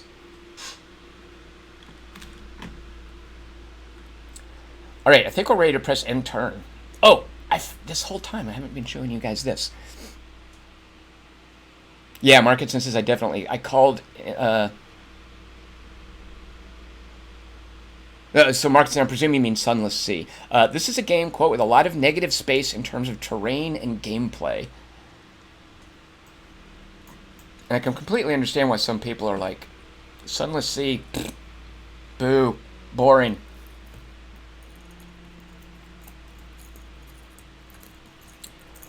What is this quest and why is it pinned? To get these guys here to be my friend, I've gotten into this little area where it unlocks a quest. The quest is, my super yacht is bigger than yours. What is that? Oh, right, shoot a monkey. I've already redeployed my fleet. I forgot about this.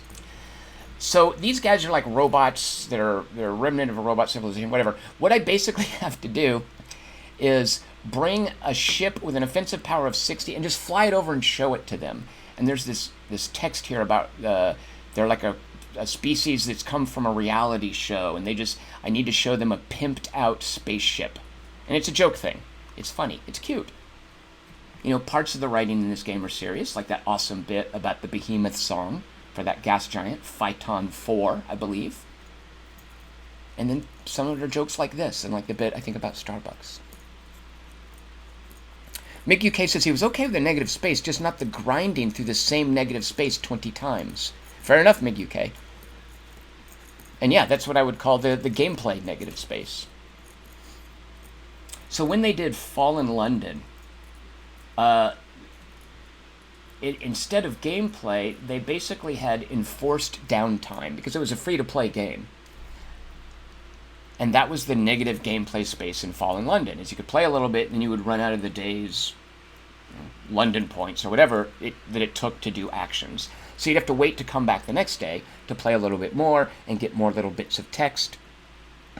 And so they basically put, Mick UK calls it grinding, but a lot of it's just empty moving around across space, spending your resources, running out of fuel, I think light was a resource. You used oil to burn light, right? Am I remembering that correctly? So that was the negative gameplay space there. It wasn't a free-to-play game. It was a game where it took a lot of time to get places, where things happened. Richard Holt says, look at the picture of that awesome ship. I know, right? Can I make that bigger? No.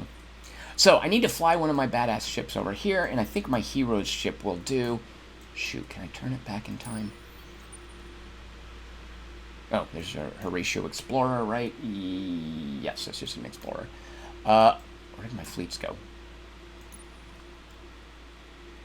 Yeah, so any one of these will do, and they are on their way back here, and I'll just have one of them mosey up here. I should have done that before I flew back. And impress the remnants, and then they'll be part of our... And then this will be our system, and that will be our front line with the Sophon. What is this thing here? Oh, okay, this is also something they've added. This is a unique planet. When you start a game, there are a couple of storylines that you can enable or disable. And this, which I think they've added since I played, is one of the storylines. And it's some huge, unique planet with, I guess when you settle it, it unlocks some storyline. There's the text for it on the left of the screen. Wait, where did I get it? There. I want that planet. All right. Wait, why can't I settle it?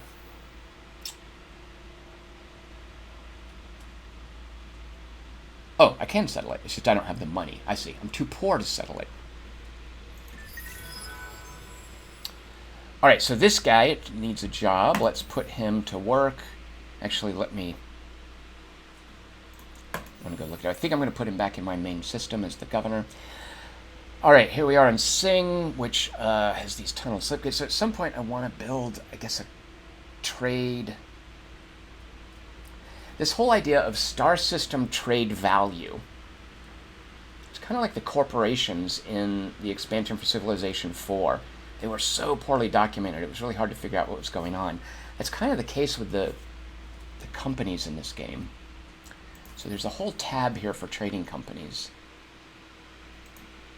And until I unlock the tech, I can't get tooltips. But I recall this being super confusing and not very well documented.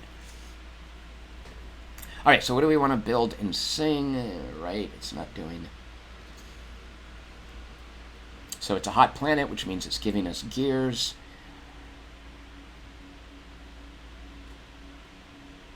I guess just give it this thing.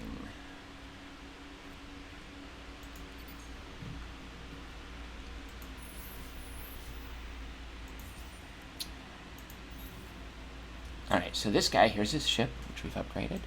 Here are his skills. So he makes extra money and science on a system.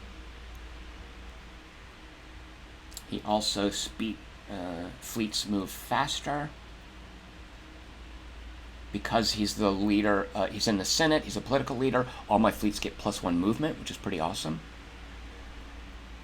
So let's actually, because he's going to add money and... Oh, right, it's right here, it's summed up.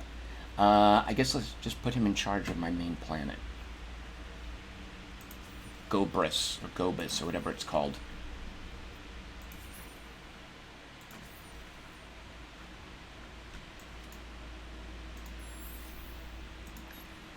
And I think to avoid just willy-nilly, hey, there's going to be a battle, I'm going to put him on a fleet. Okay, the battle's done until there's another fight, I'm going to make him governor. I think there's downtime between moving them around.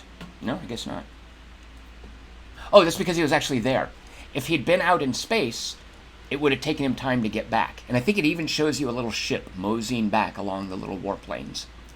If I put him in charge of a fleet, I can only do it to a fleet that's parked here. I have to bring it back.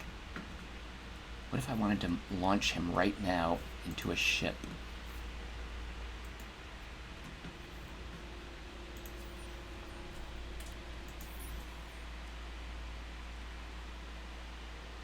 Okay, I'm just going to see what happens if I click this. Ah! Shoot him. Oh. Dagnabbit! Oh. Alright, I just made it. He's going to have to sit. Should I reload? You know what? No. I know I shouldn't have done that. Alright, so he's out of commission for 8 turns. Fine. That's the penalty to keep from moving him back and forth. Dagnabbit. Ugh.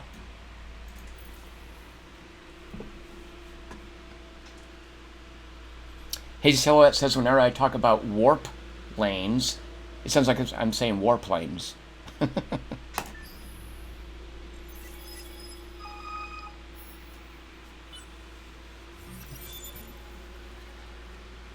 All right, we're about to research hyperpacks, which will mean we're no longer getting hit for an approval penalty for colonizing 7 planets when our limit is 6. This will raise it to 7. What else is going on? Xenius, more Lumeris have popped up in Xenius.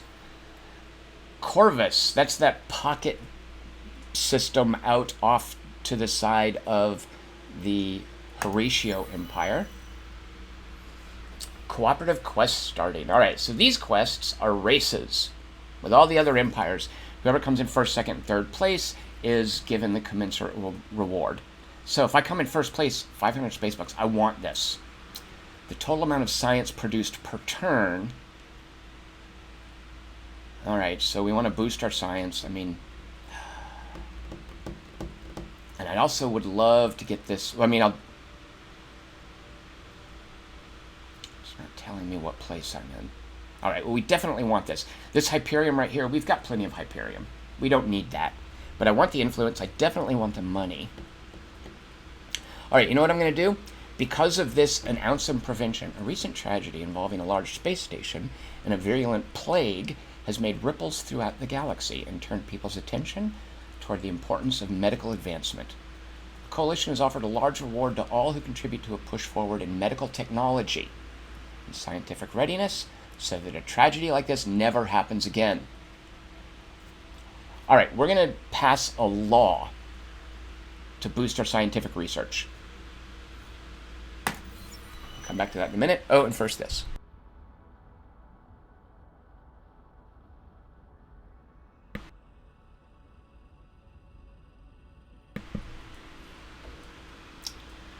Your scientists have detected a heavily damaged ship. Did I? If I have to cough, hold on. I'm going to test this. You guys didn't hear that, right?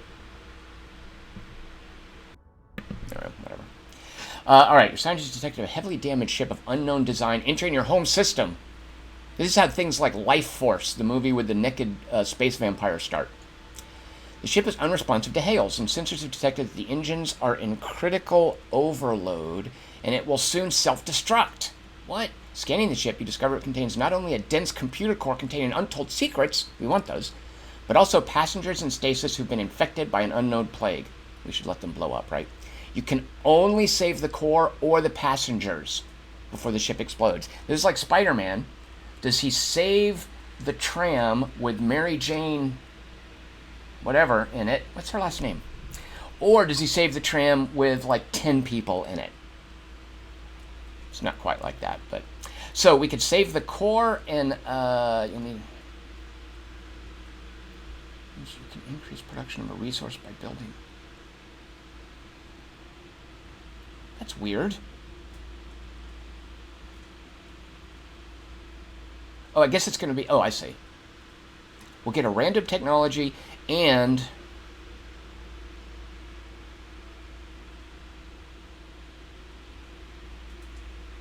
oh, I see. Duh. I'm an idiot. I didn't read that. Whichever one we hit first, if we hit a boost in industry or science, is that right? We're going to get a random technology. Well, I'm just going to... Oh, I do choose an objective. I kind of want the...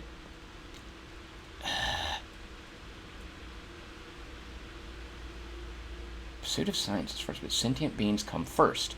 You will need to increase industry and food to be able to extract, house, and feed the aliens. All right. Tools and machines. I kind of want the core, but you know what? I'm going to go for this. We're going to do a good playthrough right now. Oh, right. I see. Oh, shoot. All right, we're going for the core.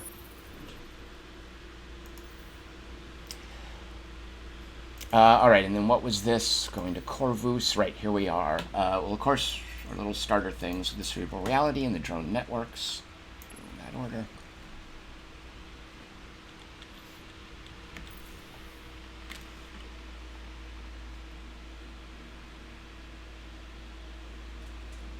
Oh, Hazy Silhouette is wondering when he gets his free espresso.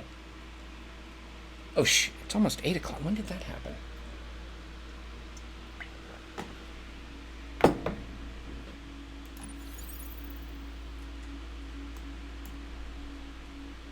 Alright, our explorer's going there. Here come our warships to park here.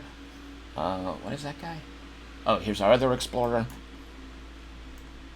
Alright, we're going to start peeking down here because we have Baryonic Shielding, which means we can fly from here to here. Actually, we can fly from anywhere to here.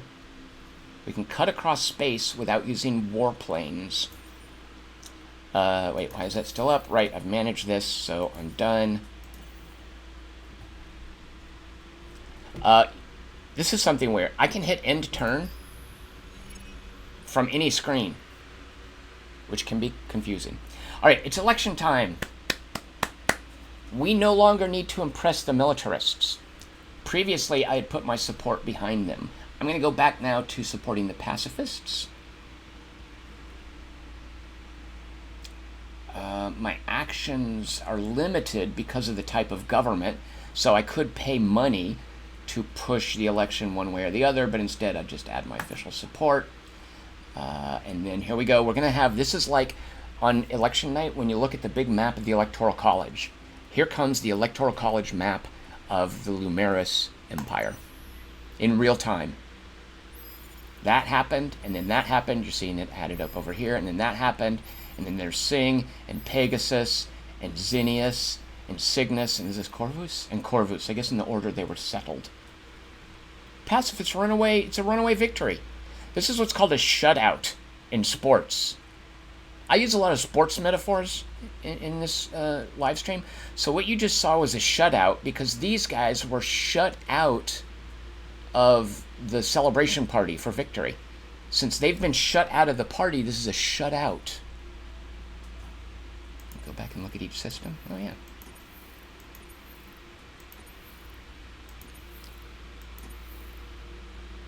Here's our home system. And yeah, you can see how it tallies up. Here we are going back and forth through the Electoral College map. All right. Let's go to the election party, where this is going to be the party that the pacifists have. These other parties are shut out of that party. The doors are closed in their faces. They're not allowed. Oh, the ecologists, they're allowed in. And you level up the political parties, which unlocks new legislation. We can now do this boring old, what does that do? Bonus food per anomaly. Yeah, so the reason we don't do that is going to, advanced legislation costs influence, just like in the real world. Ask Paul Ryan. Ask Mitch McConnell. Ask that dipshit Donald Trump. You have to spend influence on legislation. All right. Machine bacteria. What does that give us? Support modules. Oh, okay. Well, this is an early technology. We didn't need it. It does let us colonize steppes. We definitely have one steppe planet. As you know, machine bacteria lets you colonize a world with steppes, and it gives us these special probes. These are good for exploration that use titanium or hyperium. We've got plenty of both. So if we wanted to upgrade our explorer ships, which we should do, we could give them better probes. And there we go. All right, next step in this living plague. After analyzing the core, you learn that the aliens' homeworld was attacked by a malevolent race of extraterrestrials who conquer planets, quickly strip them of their resources, and then move on. That's terrible. Isn't that the plot of all the Mass Effect games? In addition, the core gives you algorithms to predict their next target. They move fast, though, and won't stay at the site of their last victory for long. If you hurry, you can intercept them before they leave, or you can head to their next destination and lay a trap for them. Setting a trap, all right, will get us 50 titanium. Intercepting, 50 titanium. Reach Regulus in less than 10 to intercept the Eagle guys. I don't know where Regulus is. Or orbit around Nos. Oh, so it looks like an enemy fleet is going to appear at Nos, and we can fight it. Or it'll be at Regulus in 10 turns. Wait, orbit around Nos, so it's going to be 10 turns either way. I guess it's saying, do you want to have a battle at Regulus or at Nos? Now, in any game where I have to make this choice and I can't then look at the map, I'm going to rage uninstall it. This game, I don't have to rage uninstall. Just minimize. Before I end turn, I'm going to have to answer that question. In the meantime,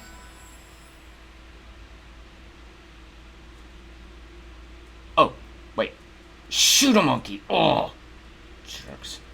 All right, so these remnant guys, remember, we were going to fly our yacht over there and impress them. Looks like Horatio got to him first. Oh, wait. Does this just mean we're vying? How come Horatio likes... All right, well, let's bribe them. Will this help us? So what I'm not clear on is... All right, well, Horatio, they like best. And so Horatio's getting the bonus. Well, we're still getting this, right? Let me go back and read that message about what sovereign means.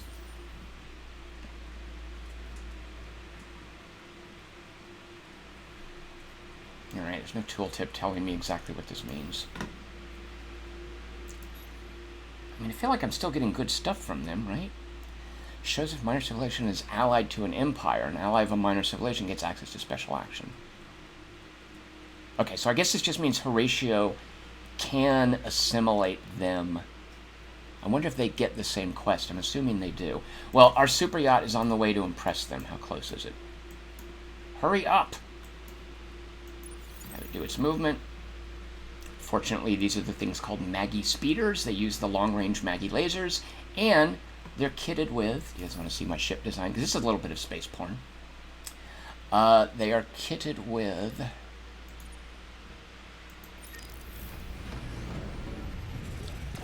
warp drives. Gives them +3 speed. And look, basic Maggie laser. So unlike the other lasers, and here are my other lasers that I've got, the slugs, basic pinch beam is a basic laser. It's best at short range. These little Maggie lasers, I think I found these somewhere. Did I research these or find them? I guess I researched them. These lasers are good at long range. Missiles are good at long range. Look at that. Look at that space porn. Oh, it's so beautiful.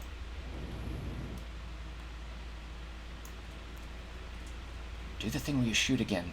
Did I make it do that? Do the shoot thing again. What if I just close it and then reopen it? Watch this. Oh, did you see? Okay, first of all, it shot. Did you see the little thing? All right, I'm just going to enjoy this one more time. Watch the little tugboat fly out of the hangar and then hook onto the boom underneath the ship.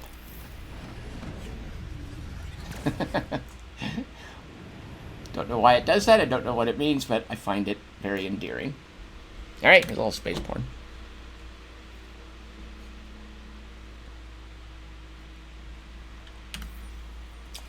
Okay, so Regulus and Nos. So we can have them appear here. Fortunately, it's not our system.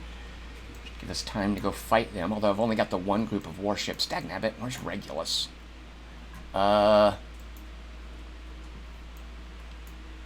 So I do know... Here it is. In Stellaris, I think if you hit F, there was a way to do a system finder. All right, I guess they can go to Regulus for all I care. Although Nos isn't really... Like, it's not like we're sending ships through Nos to colonize, to feed our colonies. It'll be easier to reach them in Nos. Yeah, we're just going to tell them to go to Nos. Alright, so we go back to this event. We're going to set a trap. They are dangerous. A carefully planned trap might be a wiser move than dashing in and attacking them. Patience is a virtue, or make haste.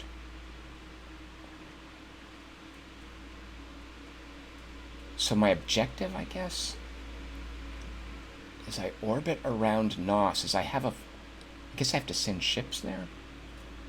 Alright, well, I don't care about this reward anyway, so it's dumb. Oh, shoot. What did I just do? Did I choose the... Oh, it's my second major misclick.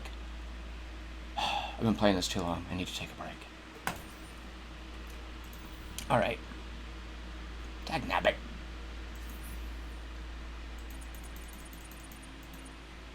Fine. I don't care. I'll go to Regulus. Doesn't matter to me. Look, I can fly to Wardan, and then Kylum, and then Regulus. It's Latin for sky. See, I know things.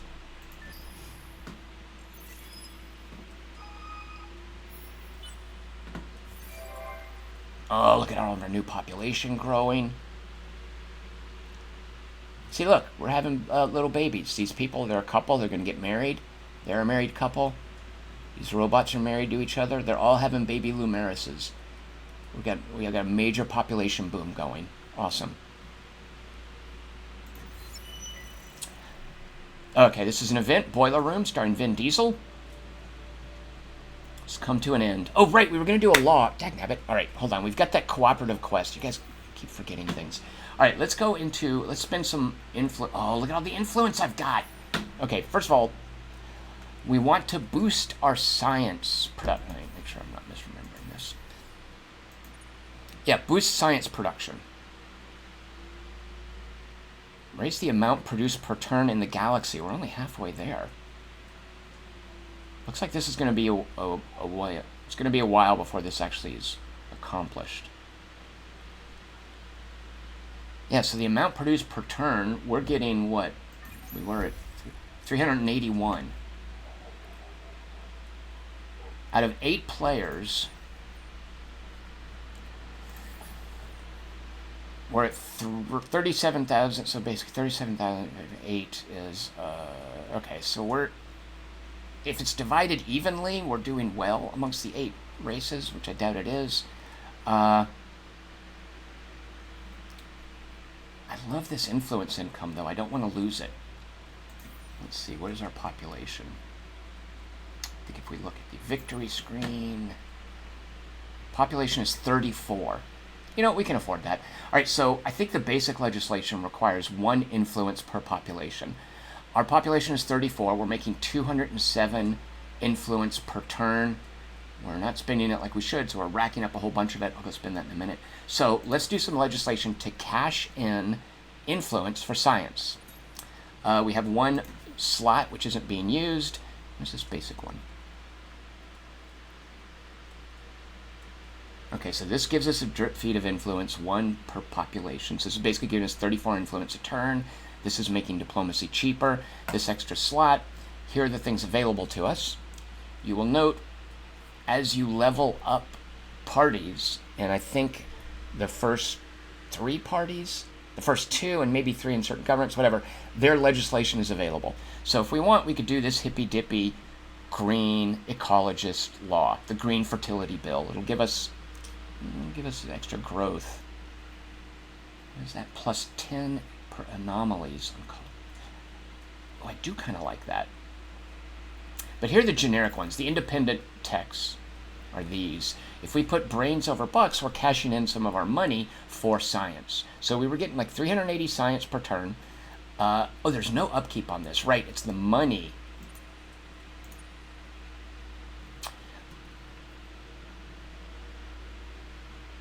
I feel like we could do this. Let's do it. All right, so brains over bucks we have implemented. We are using all of our legislation slots. There's our upkeep, which is for this one right here. Nope. What are we paying that for?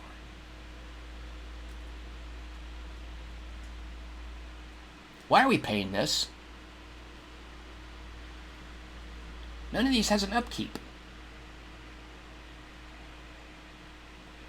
I might have to rage uninstall. Why am I paying 34?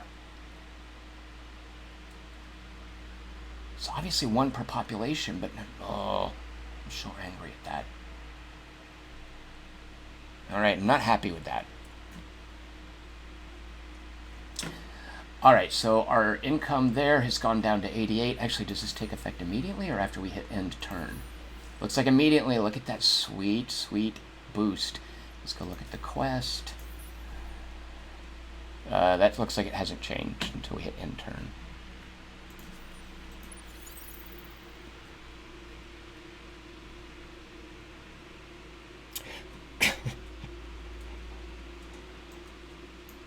Hazy Silhouette points out that a major misclick is an officer in my military.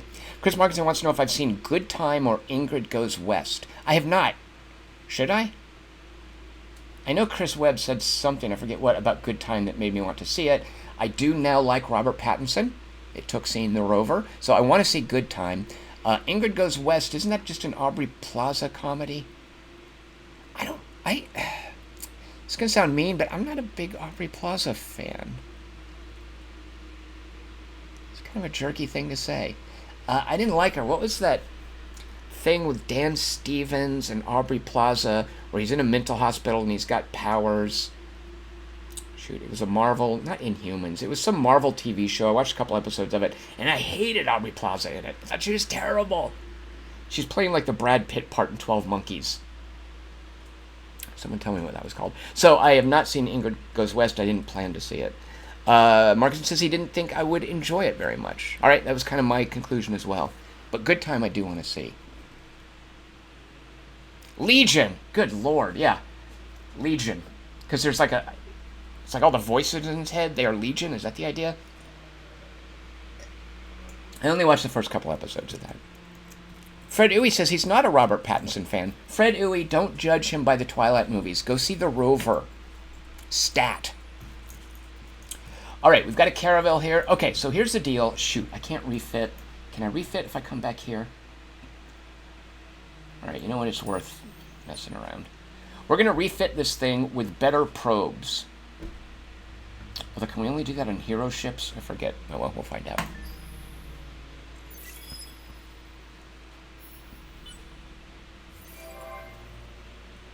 All right, Pegasus and Cygnus need some building stuff.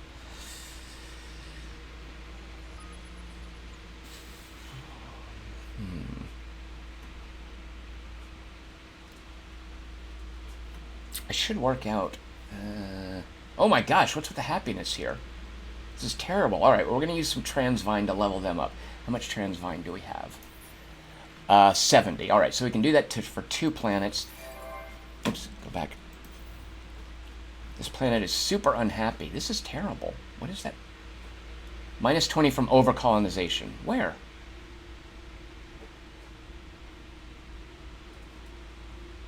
Is it this overcolonization? Yikes, we went to 8. Oops. Yeah, that must be what it is. Alright, well, we're almost done researching hyperpacks in 4 turns, and we'll be up to 7 out of 8. Alright, dagnabbit. Okay, so I guess let's go ahead and spin the Transvine. We can actually do it 3 times to level them up. Only take 1 turn. Is there anything we need to queue up? Patriot pills add to the growth of military manpower? Yeah, you don't really need that. This is a boost to science. It's not going to help us much there. Okay, I guess we'll give them that.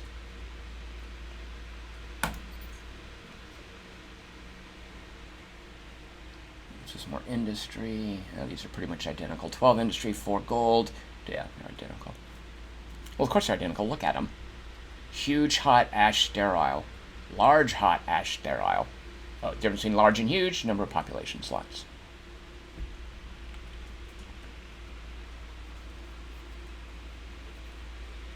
Markinson said he saw Good Time as the 3rd movie at a triple feature one day.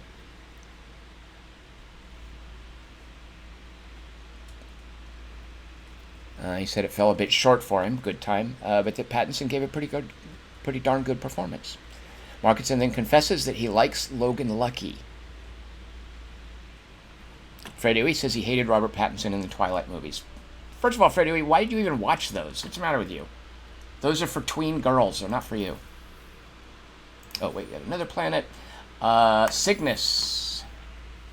Right, where these little Calgeros dudes live. What can we give you guys?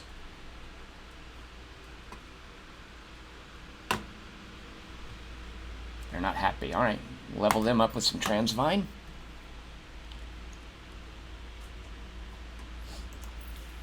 Move our ships. All right, so I think now this is a, what is it called? A caravel. How do I upgrade the caravel? Shoot. I guess I have to go in here. What if I edit this? These are the support modules. So I've got plenty of titanium, plenty of Hyperium. The Hyperium one is 3 probes with a vision of 3 and a cooldown of 2. Titanium 2 probes. Vision 2, cooldown 1. Okay, well that sucks. Those are crappy. What are the basic ones? Ugh! Terrible! Alright, well we want these. What if I do this? Apply the design.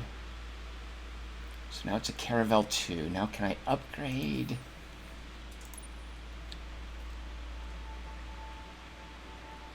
Right, so it costs 70 and 1 Hyperium. You're basically paying for the upgraded module. Is it instant? Yes, good. Alright, there. Now he's going to have these awesome... Oh, look how sweet. Way better probes. Alright, so, and then... Can I actually give you a movement? Yeah, look where we can fly. Oh, but that's where that enemy fleet is going to appear. Alright, well, first of all, let's see. Is there a way? Let's go ahead and launch a probe out this way. Will it go this far? So this is a quest planet that I need to reach for one of the story quests. Let's go ahead and shoot a probe there. And then let's sort of shoot a probe towards that one. I don't know if they'll go that far. And then let's fly back here.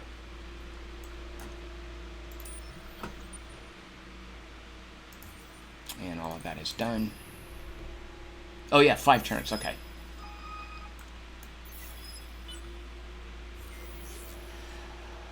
Titanium, alright, fetching a decent price. We should actually probably unload some of this. Oh, sweet, I just built a Wonder of the World. I'm working on a second one. I only get this Wonder of the World right here from an event. What does it do? Looks like a nice influence bonus. Yeah, okay, so it's just going to be an influence bonus on my home system. Same. Fred Uwe, Markinson says he never watched the Twilight movies. Markinson, you and me both. Hey, so let's suggest that maybe Fred Uwe is a 12-year-old girl. Fred Uwe says he watched to understand what the hype was on Twilight. All right. Fred Uwe says, I can actually give negative criticism without people accusing him of not watching the movie. Ah, Fred Uwe can speak from an informed perspective about the Twilight movies, which is more than I can say.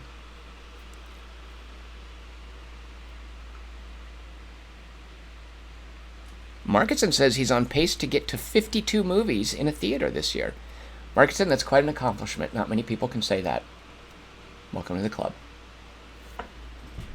All right, it's past 8. I could sit and do this all night, but you know what? I've got to go set up Destiny, too. And I've got to go do a podcast for a movie called Unlocked. Don't see it. Spoiler. That'll be posted later tonight. So come on back on Wednesday. I'll be live streaming Sunless Sea. We'll see if we can get into a submarine. Oh, you know, that makes me think of that guy in... Shoot, is it Denmark? Sweden? That goofball who murdered... I think her name was Jennifer Wall, a freelance journalist. Submarines are icky now. Yeah. But let's see how they are in Sunless Sea on Wednesday. Join me for that, 6 p.m. Pacific. I'm here every Monday, Wednesday, and Friday at 6 p.m. Thank you guys so much for watching. You can find me on Twitter at QT3. Stuff I write is at quarterto3.com, and I'd be much obliged if you would... Denmark, Markinson says. Yeah, Denmark. The land of Nicholas Winding Refn. He should make a movie about it. I want to say Robert Hansen, but that's that FBI guy. Yeah, that guy's gross. Both of them, by the way. The guy who murdered the woman on the submarine and Robert Hansen. So come on back Wednesday. We'll see if we can restore good taste to submarining. Thanks so much for watching, and I'll see you guys then. Cheers.